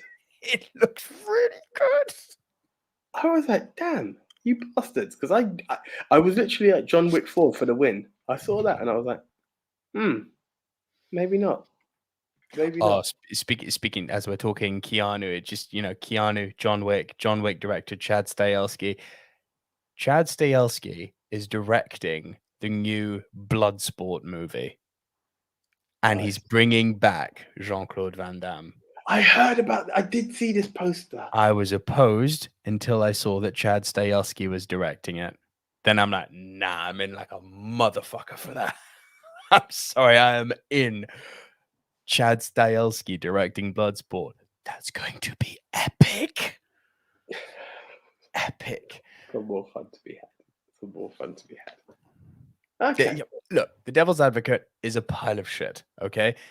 People often say that the problem with The Godfather Part 3 was Sofia Coppola, which I think is a very unfair statement because, yes, she's green as hell, and the mistake they made was putting her in a single scene with Al Pacino, and it's like, poor girl, she can't act with Al Pacino. Now, The Devil's Advocate takes that one scene concept and makes an entire fucking film of it because Keanu, much as I love the guy as an action star, is not the world's finest actor. No, he's not. When you have an entire movie with Keanu acting alongside Al Pacino, and when he's not acting alongside Al Pacino, he's acting alongside Charlize Theron in the other scenes, and it's like, oh, you poor motherfucker, you have not been protected here, you poor bastard. It's terrible. Al Pacino plays the devil, which is awesome, of course. Like Al Pacino, that's awesome. Keanu Reeves plays his lawyer. I'll leave it there. All right, cool. Pedro made a very, very good point. Yeah. Pedro Sanctos has said, I'd suggest rewatching the trailers from Matrix 2 and 3. Not difficult to make a trailer look good, and those films were terrible. Of course. Yep. But what is the point of a trailer? Of course. As long as they get a trailer is to elevate your anticipation. If your anticipation is, which it was for both of us, because as Pedro just said, the films Matrix 2 and 3 were terrible. But the trailer has just made me go, I'm interested. It's done its job. It's done its job. Frank Torres says, any new Bloodsport films needs to have a musical Street Fighter-like montage, just like the first. Yes. It also says, the thing about Devil is that Theron acted her tail off on that. She gives 100%, as always. She does. She's the queen. And Andy says, if you read the true story behind Molly's game, Maguire is even worse than the character based on him. Molly Bloom was very complimentary of Ben Affleck and Leonardo DiCaprio. Yeah. Oh, wow. Maguire is a vile human. Right. What's a joint number one? Come on. Funny you say that. Okay. So essentially, when this first came out, we said it wasn't going to be included, and because it wasn't in a courtroom, which Rex Memorabilia, I had a bit of a beef. Except it is, because at the beginning and the end it is. Well, it is that, but also it's within the building of the courtroom. Like, okay, it's the jury office, but it's still within the confines of a courtroom. So, sure. That's where I thought it was there. So let's not waste any time.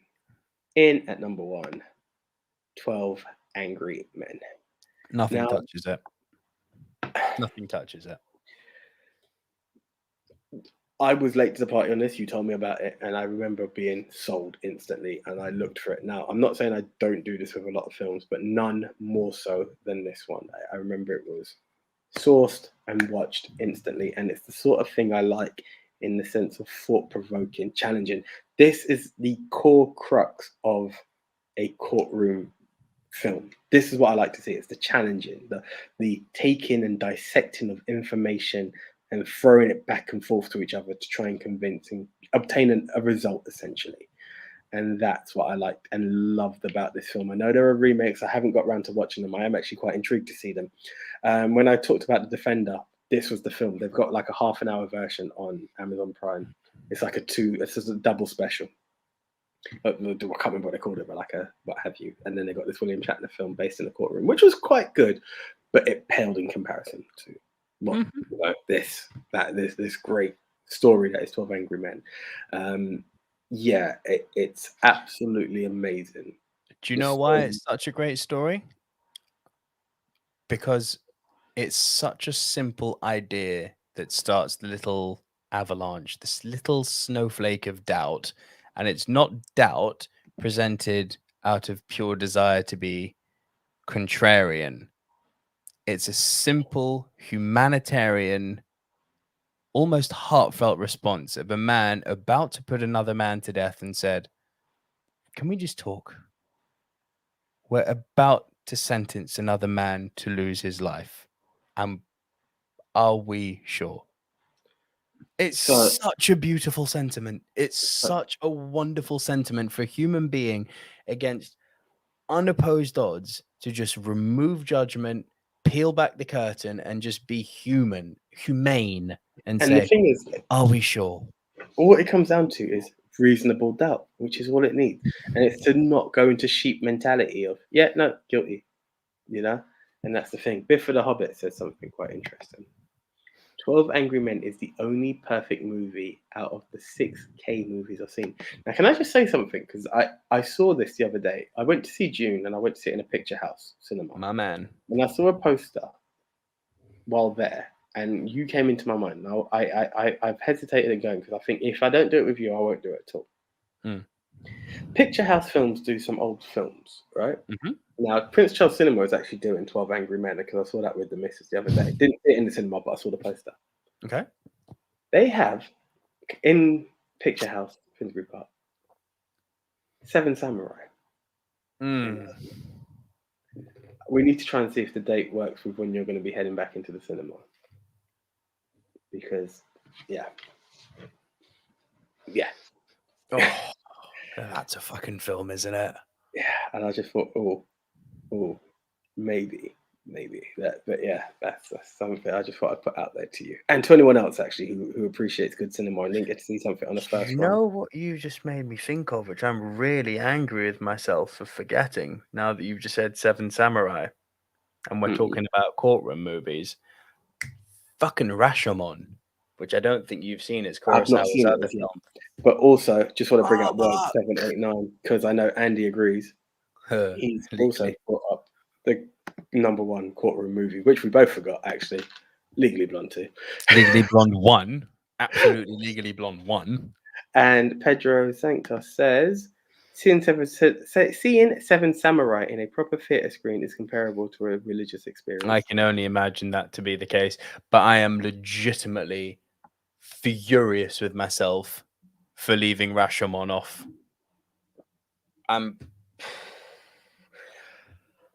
I would actually put it on. I would remove Primal Fear and I would put Rashomon on and I would put it on high. I get you. So just because I showed it for anyone watching, awesome idea. Mixed Memorabilia says, awesome idea for world cinema. I look forward to suggesting so many from all around the world, not just Indian. Excited. Great stuff. And Pedro Sanctos says, great point about Rashomon. I guess that was a trial indeed. Yeah. Right, I'm going to add Rashomon again. Of course it was a trial. It was just a feudal trial. It was... Oh, I'm so angry with myself. God, damn it. Did they? Andy I says didn't someone see it. mentioned Rashomon in comments earlier. I Maybe actually I didn't missed it. catch that. So many comments come through. I do apologize. Anyway, Right. 12 Angry Men is a work of art. And it sounds like everyone pretty much agrees with us on that. Rushmore time. But before we Rushmore, guys, over to you. I'm talking to Pedro. I'm talking to Bifida Hobbit. I'm talking to Andy Hart. I'm talking to Miss Memorabilia. I'm talking to Frank Torres. I'm talking to Riri. I'm talking to all of you. What is your top 10 courtroom movies? So earlier, when I did do a screenshot, it was Revenge Class.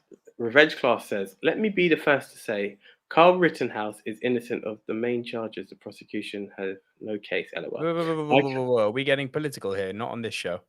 I didn't even. I thought I was in relation. Anyway, I moved that one. My cousin Vinny and Liar Liar have their funny moments. To Kill a Mockingbird is now racist to the leftist woke cultists who hate the white folk. LOL. Later.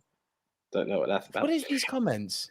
This is one person, but hey, it Can says we read the comments before reading them out? Because this sounds like some next level fuckery. And the last one was Miracle on 34th Street. LOL. Okay, but that's quite funny. Yeah.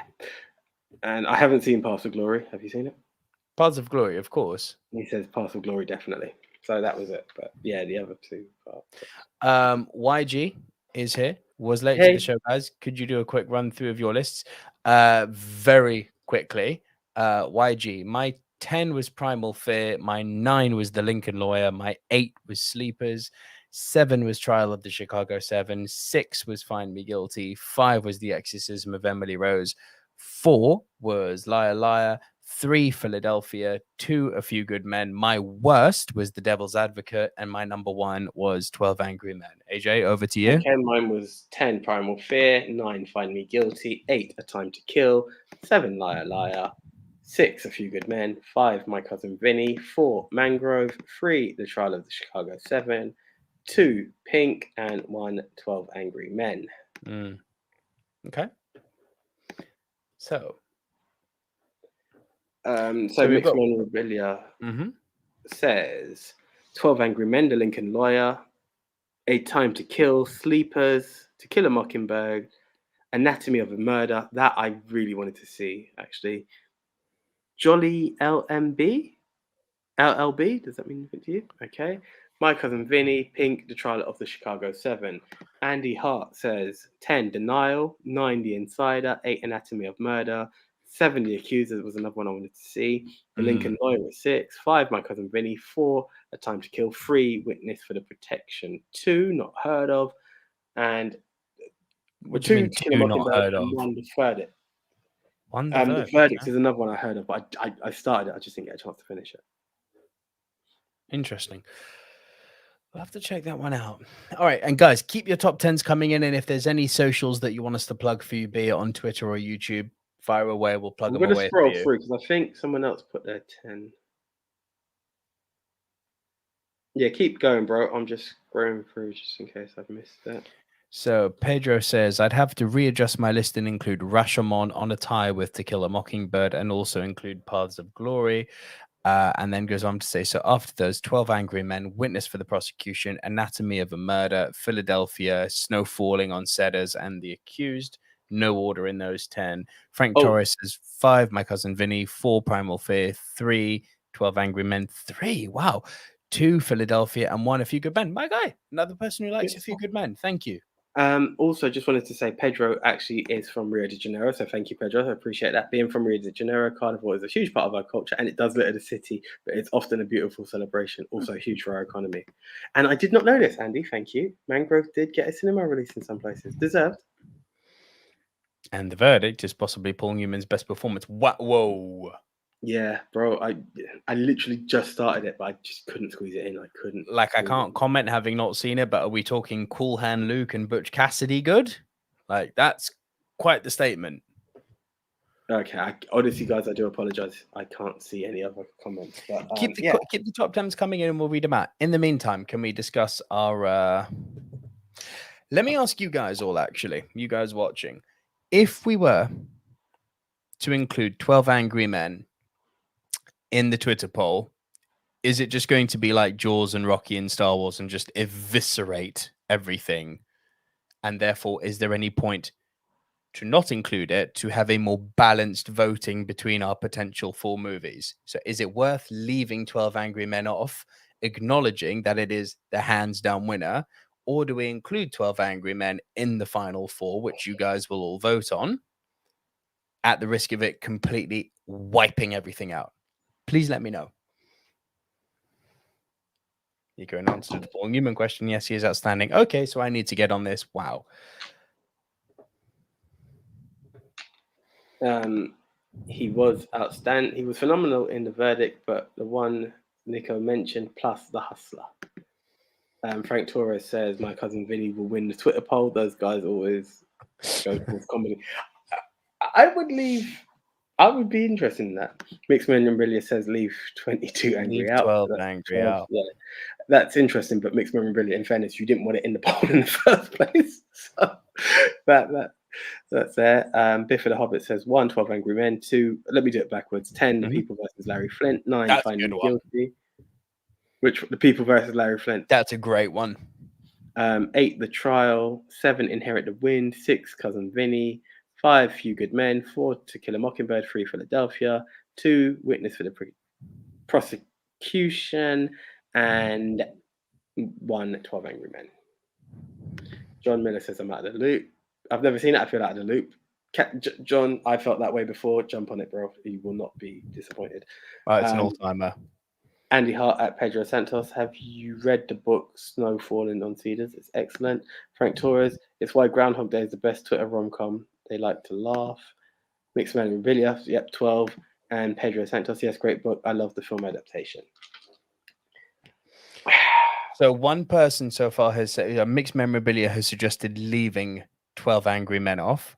I think in respect, it was Mixed Memorabilia's poll. Mm-hmm. But I could acknowledge that. I think if we're gonna honor, it should still be. Any words from you guys regarding JFK? Yes, many. I haven't seen it. I just find it mega long. I have tried to watch it and it was mega long, and I Clint just can't. Eastwood film, innit? I know my man did it. Good old Denzel. Kevin Costner. Nah. It's meant to be good, though. It's meant to be good, but no. Well, look, Andy. Yeah, look. Vinny's getting a lot of love. I'm down with Vinny. Oh, Oliver Stone. Okay, I may be more interested then. You have to take the reins on My Cousin Vinny, AJ. I'm down for Vinny. I will never hate on Vinny. I put Vinny lower than some of the other films because I honestly feel like I really wanted to talk about Mangrove and Trial of Chicago 7. But Vinny is a fucking... it was one of those... I remembered it before I remembered Liar Liar. Like, that was the comedy. Swear down. Yeah, no, honestly. Like, Vinny was in there. Like, I love Vinny, bro. Like, I need you to watch it tonight. All right, I will. Well, pushing midnight, but I'll try. Yeah, but at some point, you're on paternity leave. Take advantage. Gary Oldman plays Lee Harvey Oswald. Okay, holy shit. Maybe I do need to see this movie. Frank Torres, you could defend leaving 12 off the purpose of voting for strictly courtroom films. But it's in the building, guys. This is what bugs me. I'm not trying to like have a go, but it's like it's not that it's taking place in a cafe around the corner. It's in the building. It's in court. Like anyway, but I'm just Look, there's a pretty resounding noise here from a lot of people about including My Cousin Vinny. So I mean, AJ, down. I am so all happy. Right. I am so happy with that. I thought it might actually fall under my fromage, and I'm happy that people are. I am so happy for that. I am so happy that you have no idea. Are you leaving Rashomon on this voting list? Oh God, I want to so much. And John Miller, no. Haven't seen JFK. No, that's 2 of us. We're going to put our hands up here. Oh shit, that wasn't okay. And this is the point I'm making. So Mixed Memorabilia says, I think it makes it more exciting and intriguing. The other day, We Love Movies, shout out to JT, got its first ever 25% equal vote in the final. And this is what I mean. If you know one movie is just going to, like, obviously 12 Angry Men wins this. That's why it's a joint number 1. If you are going to include 12 Angry Men, it is going to kill everyone. Like, there's no poll. There's no point me putting the tweet out then. So I'm happy to leave 12 Angry Men off. So the poll that will go out tomorrow at 7 p.m. will read top courtroom movies in capitals, excluding 12 Angry Men. Okay. Then it will be the other final 4. My God, I want to include Rashomon though. Jesus, I want to I include want to Rashomon. put Philadelphia because I do Yes, believe yes. my Philadelphia has cousin to Vinny be and Philadelphia were definitely in.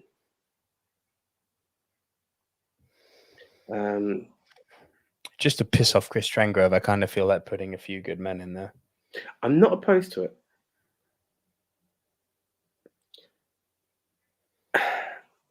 Do you know what? Kind of shouldn't it? Am I going mad here, guys? It's not hated. I did, Pedro. You're quite right. I did get it mixed with J. Edgar, which had DiCaprio in it. You're quite right, and it wasn't very good. Surely A Few Good Men has to be in this discussion. I'm not opposed. I'm just double checking that there's nothing that I'm leaving off. Well, if we put it on, we've still got room for one more. Do you know what? Big Mac, if we leave it, if we put it on, we've still got space for one. Yeah. I know. Pink. I just don't think enough people have seen it. That's the sad thing. Yeah, this is also my problem with maybe putting Rashomon on the list is that every time, with the exception of Seven Samurai, which the entire world has seen, rightfully so, every time we've put something Japanese on there, foreign in fairness, or Asian specifically, like just look at our zombie poll. Train to Busan didn't get much love. That's a spoiler, AJ. Yeah, other than Seven Samurai, when we, even when we talked about anime and we included like Spirited Away, like the one freaking Ghibli film, I was under the impression that the whole world had seen. Crickets. When I tried to put Grave of the Fireflies in there, crickets. But us guys like right here know our foreign films, but I just get the impression that when it goes out to the wider Twitterverse, people aren't familiar, man. Andy says this, which is kind of A Few Good Men isn't on my top 10. I won't vote for it, but I wouldn't argue with its inclusion. I'm kind of the same. Mixed member, a wild card would be fun, but then it's very hard to track that winner. I mean, bro, we're being silly here. A Few Good Men has to be in this conversation. Do you know what bugs me about it? Yeah, I just felt it lacked. Like it's got a good courtroom, but again, I'm comparing it to again, but Philadelphia would be in the same category. Okay, I'm not arguing with that, but what's our fourth? This is where it gets a bit more. This is where I need a bit of help from you, maybe. See, Trial of Chicago 7 kind of rings in my head because we've both seen it over Mangrove, which I feel like not enough people would have seen. I mean, Mangrove, from what I understand, is the better movie, but I question if more people have seen Trial of Chicago 7. Yeah. But I don't know how deep Trial of Chicago 7 is going to get love. Whoa, Frank Torres says, in the madness of Twitter, Vinny would beat 12 Angry Men. I am not sure about that because when there was a part of me that wanted to say that, but I don't want to take that risk, and then it just becomes a clear obvious. When I put the question out the other day, what is the best courtroom movie? I did not say excluding 12 Angry Men. I didn't even mention 12 Angry Men, and it fucking just dominated. Everyone mentioned it.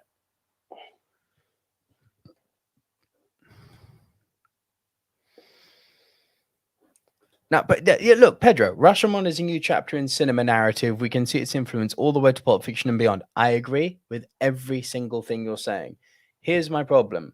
If we put Rashomon in the same bracket as My Cousin Vinny, Philadelphia, and A Few Good Men, I would love to include it. I am genuinely terrified it will just get So here we go. Because it was low for me, I kind of hesitated, but it did keep ringing out, right?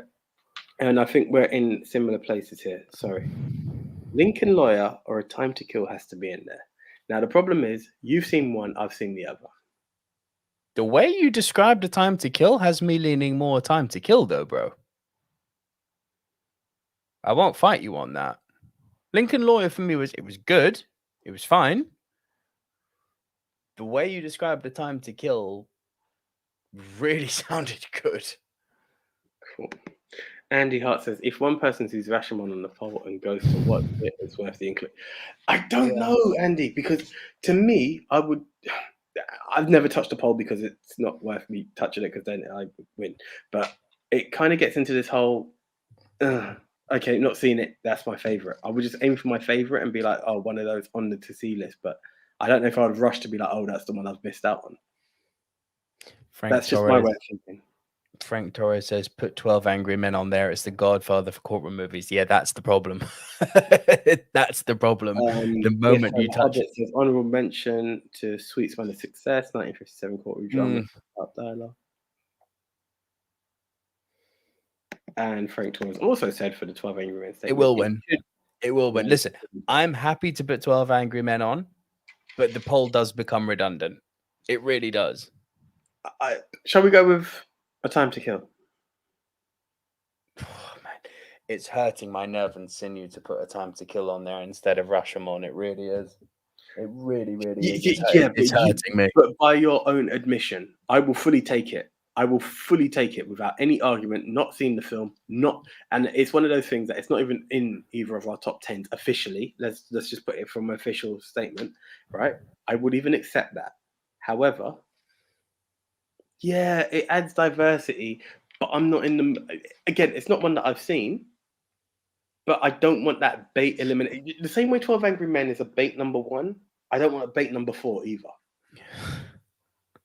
Philadelphia, A Few Good Men, my cousin Vinny Rashomon. You know you want to. It does sound good. I'm not going to lie. It does sound good, AJ.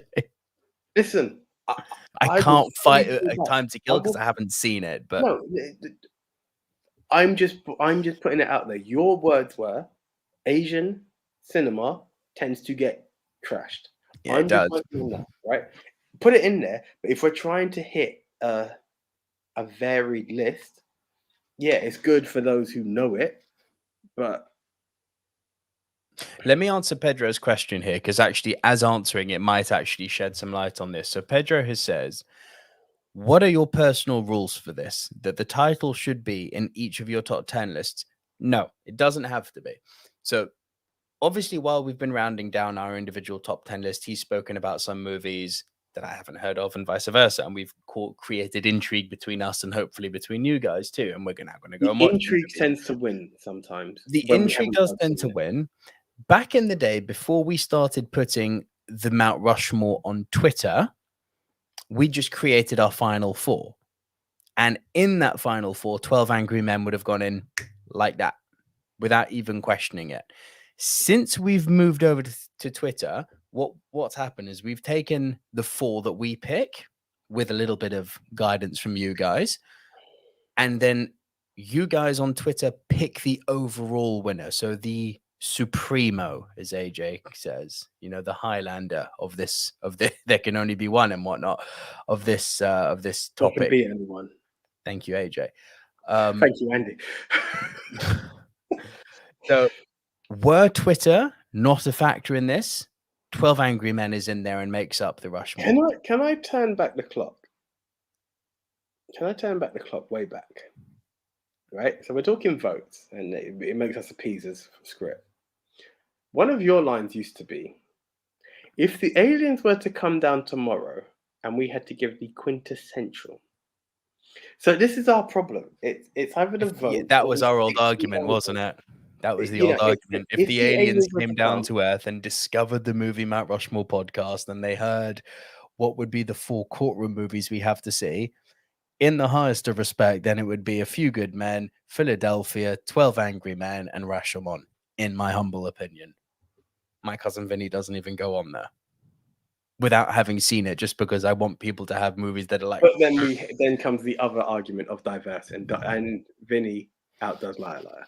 So... you could. I don't have that. I'm just saying. So it still finds its place. Now, Rashomon, from what I've just briefly heard, is a different kind of court case, which would also make it interesting. But put it this way, yeah. Frank sums it up best for me, right? I apologize to everyone else who's there, but read this statement. Put Rashomon if you believe it. It will encourage more people to watch it. Busan deserves a watch, even if Twitter doesn't say so. I agree. You get where I'm going. So if you want, it depends how we're doing this. Are we doing it for competition? the Rushmore has taken many different turns now from its birth. It was what we truly believed was the must see. And The it used to element just of be vote, left there. the element of voting, as much as I love it, has made it this. But before, don't get me wrong, the debates were there, but it was us against each other. Of bro, are you dumb? Like I'd be like, are you mad? Like we used to say, like you'll hear two best friends fight out. I'd be like, I don't care what you're saying. Bun your Rashomon. My cousin Vinny for the win all day long. Like it would be something along that line, and It would be a lot more argumentative. Yeah. Now we're like, where did the people go? And it's like, yeah, this is the problem. It's hard to be both. It is hard to be both. And it's cool that the aliens might read 12 Angry Men and be like, okay, so there was obviously a fifth, but then we're cheating. I do sometimes like now breaking it down in that we are somewhat cheating because we're like, well, it is the quintessential, but what's the other four? Now again, the ultimate. Do we go old school on this then? Is that what you're suggesting? But hear this one, for argument's sake. As much as it's plain obvious, yeah, for any argument, and this is henceforward. Going back to the aliens watching. For us eliminating anything else, or even going to what's going to happen the last time, because I'm going to call it because I know what's happened. Shaun of the Dead is number one. By silver screen dude standard, that is not what we would recommend to the aliens. Never. By all means, that is why the aliens deserve to eat us for us recommending that damn thing. Right? So I'm just saying, let's take it on so sometimes, as much as it's obvious, because we are voting for the quintessential. So if the alien said, I don't have time for this, what is the must-see film? It would forget the rest because we put except. So they went, like, obviously that's the winner. Sometimes we have to acknowledge what is what. So are we going old school? I think we have to. Then My Cousin Vinny's coming off. No. Yes. For what? It's a Japanese classic film. Yes, and where's the comedy? We have the comedy element. So, sorry, when did comedy become the benchmark for diversity? Hey, here we go. We're arguing again. No. Here we go. You see what happens when we go old school? Sorry. Listen, if the aliens came down to Earth, would I rather them see a comedy? Does Rashomon take place in a courtroom? Yes. You said it's a different form of court. If it's a actual courtroom building, because it's not a westernized courtroom. It's a freaking samurai courtroom. It's still a courtroom. I ain't bullshitting you. I will find an image right now and put it up on screen if you doubt me. There's no bullshit. I'm not putting a sneaky one on you. Now comes a part where I might be tempted to say, then maybe 12 Angry Men doesn't deserve to be in there because, well, it doesn't take place in court. You see what you done? This is what happens when we go old school. If we're playing the game, we're playing the game. Are we playing the game? This is what I'm asking. If we're going new school, 12 Angry Men. I'm not gonna lie. Frank Torres has put Rashomon. I'm like Vinny, 12 Angry Men, Rashomon, Few Men. No, followed Philadelphia. By saying Rashomon. So I will take that. I will put it in. I think it's a silver screen first because it was on neither of our lists. Thank you, Biff for the Hobbit. Season 1. Cousin Vinny should say, I will show the aliens that the Southern Americans and the Northern Americans are similar to aliens. All right, I'll do it. So are we taking Philadelphia off in that case? Fuck me. No, why? In exchange for what?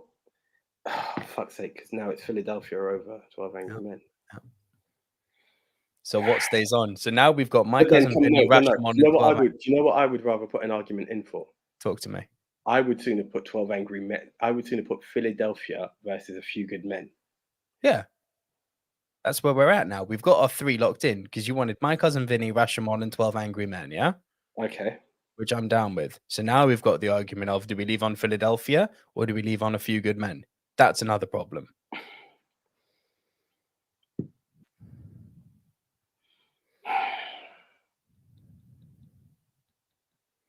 You see how this is a problem. I have this beef because you can't handle the truth rings in my head, but then you're talking two stellar actors. You're talking Tom Hanks and Denzel. Yeah, Tom Hanks trumps Tom Cruise, doesn't it? I mean, if a little bit, yeah.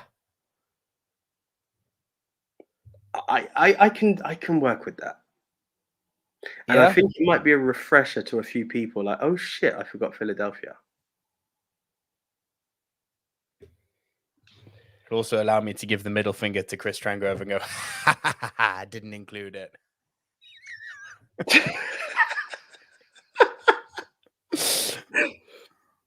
But he might say he won.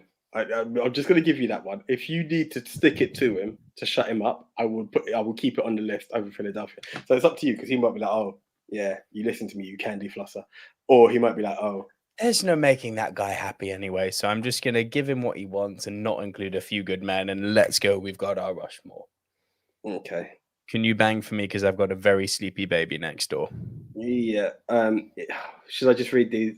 Oh, Read the comments out. Rashomon should go. Andy, go old school Anatomy. No, not that kind of old school, Andy. We haven't seen this. No, we mean old school as in old school Movie Mount Rushmore. Rules of Mount Rushmore. When we didn't include Twitter. Yeah. YG says, don't know if you've seen it or not, but if we're talking genre defining and what's influenced so many courtroom, witness for the prosecution. I have to write this down because a few of you guys are putting this in, but it didn't even come up before.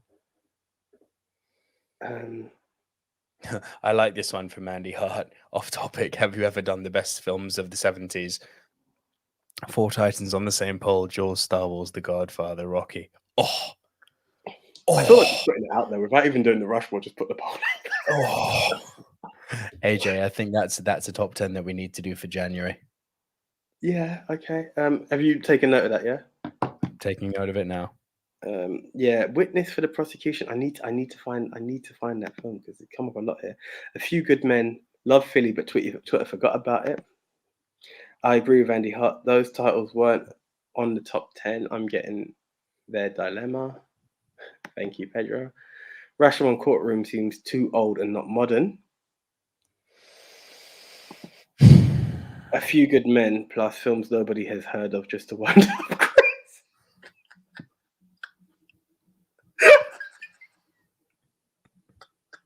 A Few Good Men, Mangrove, Monster, some other Pink. That would be quite funny. And to answer Pedro's question, on this Twitter poll, do you believe 12 Angry Men would beat To Kill a Mockingbird if you were to include both? I know you are not just hypothetically. Yes. 12 Angry Men would destroy To Kill it. It would crush it. To Kill a it's a weird film, To Kill a Mockingbird, because it's not I didn't like it, but I just felt it was like very values as opposed to anything else. And it felt, I'm sure the book's a lot better. Mockingbird, yes, it is. It is, yes. It just felt very pieced. It was like, what's the concept of it? And because they keep talking about it as a courtroom-based film, you're sitting there thinking, well, where the frick's the courtroom? It was weird. It's not that I didn't enjoy it, but it was just weird. I don't know. I just had to pull myself away from it to enjoy it. Yeah. Anyway. Frank Joy says Andy wins. Have we got our Mount Rushmore, AJ? Yeah, we do. We got our Rushmore. Okay. Wow, that was harder than it's been for a while. They do get kind of, interesting. And right, and there's the last one. Okie dokie. Yes, Pedro, that is a good point. I do know that. Do we remember Atticus Finch got voted greatest hero in American cinema? I think Indiana Jones was second. Yes, Pedro Santos. Yeah. Luke Skywalker. I couldn't resist. No, come on, Rocky. He finished the cold. He ended the Cold War in Rocky IV. He has no. But there's actual film vote, and if I don't know what it is, but a film vote came out, and he was the American hero. I get it. It's not like a statement. It was an actual vote, but yeah. I actually get that. You're going to do the banging, yeah? I am indeed. Ladies and gentlemen, the official Movie Mount Rushmore of Courtroom Movies in no particular order is... My Cousin Vinny. Our second entry is Philadelphia. Our third entry is Rashomon. I just realised I got niece and nephew sleeping next door. I'm taking the piss. Right, continue. Our final entry into the Movie Mount Rushmore of Courtroom Movies is 12 Angry Men. We got it. Okay, guys, so thank you very much. Right, that was a bit of a battle because we've mixed a bit of old school with new school. And why did we do this? Because, yes, old school was if the aliens came down, what would we encourage them to watch? However, on the flip side, we have moved on since then, and we have now brought up the fact that there is a Twitterverse out there. So I'm not calling you guys aliens, but it's a different universe in itself. So we, the Silver Screen Dudes at Movie Empty Rushmore, will be retweeting JT at Movie Polls for You with those 4 films. Once again, they are My Cousin Vinny, Philadelphia, Rashomon, and 12 Angry Men. All you have to do is head on over to one of our pages and cast a vote, and you will crown El Capitan, El Numero Uno, and to quote Highlander, and even more importantly, Andy Hart, in the end, there can be only one. So, once again, head on over to those 2 pages and cast your vote for one of those 4 films. 2 weeks ago, our topic was... 2 weeks ago, our topic was, in celebration of Halloween, the best zombie movie. And our contenders were... Our contenders were, I don't agree with this, 28 Days Later, Shaun of the Dead, Train to Busan, and Dawn of the Dead. 462 people voted. It is pushing midnight, though, so I do not have time to read out all the comments, exceptionally, I'm afraid. But AJ, crack away with the guesses. Right, so based on basics already, Train to Busan was last. Disgraceful, but yes, 17%. Yeah, ridiculous. Better than Coach Carter. I'm gonna say 28 Days Later came in 3rd place. Correct, 23%. Followed by Dawn of the Dead. 26%, correct.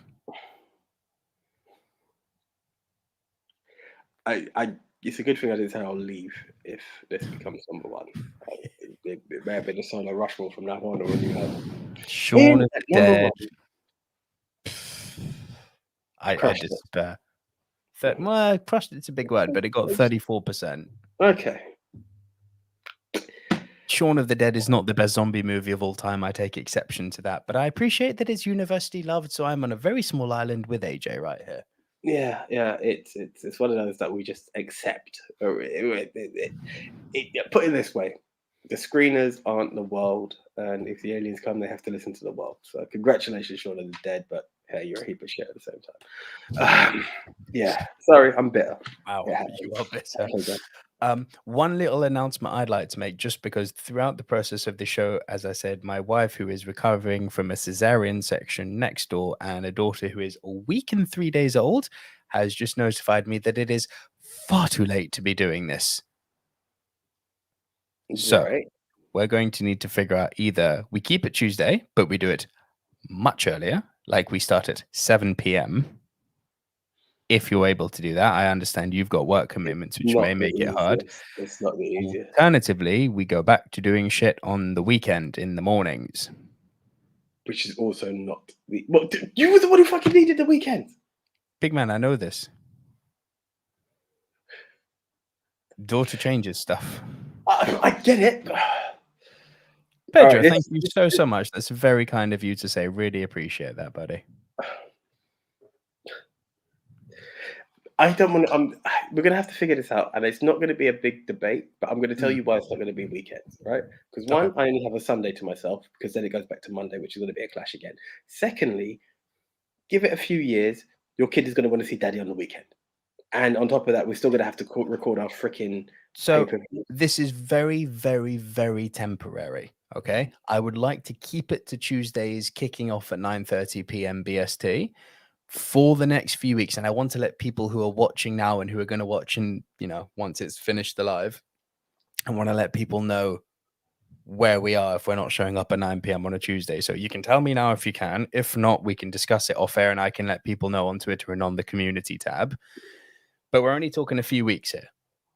Then we'll bring it back to Tuesdays at 9 p.m. 7, I'm not going to lie, 7 is tight as all fuck for me. 7's not realistic. No. It's not. I'll put it out there. I finish work at 6. Like, I'm 7's dead. It's just not And gonna you happen. don't finish when you finish. I know you. This is the thing. It's not the easiest thing. Sometimes I have them walk right out the door. Other times it's just not that easy. So what are we saying? Can we go back and put it forward an hour? So if we say 8, now that's tight, but As long as it's start at 8.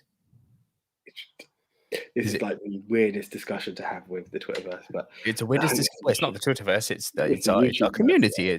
It's our community. It's a community of movie lovers, and I would like them to know where we are if they're interested to keep watching us.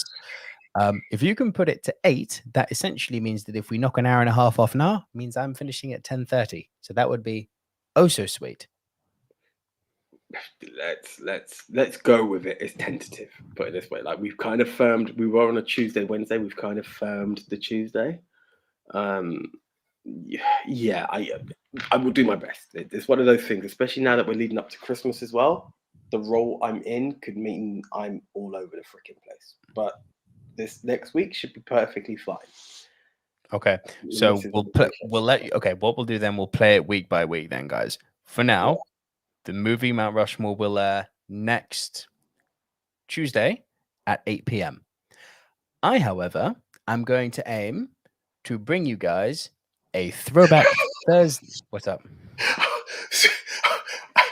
No, bro. It's not that I'm not trying to give in.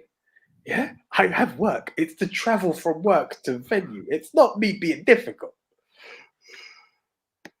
Yeah. Okay. Hang on, what's Andy saying? The community that has made a 90 podcast into a 3-hour live show. Yeah, exactly. So we need to make sure that we're accommodating that and not. No, of course, I'm fully for that. I'm fully for that. Okay, so next week it's going to be 8 p.m. I'm going to be aiming to bringing you guys a little bit of content this coming Thursday. I know AJ won't be around for that, so it's going to be a solo show just with this fool here. Throwback Thursday, classic movie reviews, a movie that's 10 years old and 20 years old. I'm going to bring back that show, which we were doing 5-6 years ago, and I'll just see how you guys like it. So be on the lookout for that this Thursday. I'll let you guys know on Twitter and on our YouTube community tab. But that is it for us. So if you are new to the show, if it's your first time joining us, I just noticed that YG has left his top 10 here, which we haven't addressed. Did we not? No, we didn't. I just saw it. I could have sworn we read it. Maybe we did, maybe we didn't. YG, if we haven't, no, got it here. Got it. Number 10, Judgment in Nuremberg. 9, Primal Fear. 8, In the Name of the Father. Fuck. 7, A Few Good Men. 6, To Kill a Mockingbird. 5, JFK. 4, Anatomy of a Murder. 3, Philadelphia. 2, 12 Angry Men. 1, Witness for the Prosecution. My God, we need to see that Witness for the Prosecution movie, don't we? Yeah. Guys, you can follow YG at the Arsenal Times on Twitter. Otherwise, we need to wrap up now. So thank you, everyone who joined us. If you're new, like Pedro, I know you've joined us for the first time here, I believe. Correct me if I'm wrong. But yeah, please, guys, just tell people about us. Like, we love having you here. We love interacting with you. But please tell people about the show. Like, let people know that we exist. Even if one new person comes each week, that would be awesome. But yeah, bless all, as Frank Torres says. Awesome show. Thank you so much. Bless all. I think that's a perfect way to end it. Just tell people that we like to discuss movies right here on Tuesdays and come and join us. And we hope to see you guys all back next week right here on our YouTube channel or on Facebook if you're joining us from there at 8 p.m. BST. And I'll see all of you guys on Thursday. Anything you want to add, AJ? If you have people who aren't big YouTube fans and they are podcast fans, tell them to catch us on Spotify, iTunes, Apple Podcasts, Castbox, Deezer, Spreaker, iHeartRadio, Podchaser, TuneIn, Stitcher, Geo7, and just search for Movie Mount Rushmore on all of those platforms. So, guys, until next week, I am the one AJ Anthony Jordan. My hair is curling in such a mad way. Yeah, mine's going. Nico Lurot, thank you everyone for joining us. And let's see if my cousin Vinny actually wins this. All right. See ya. Laters, guys.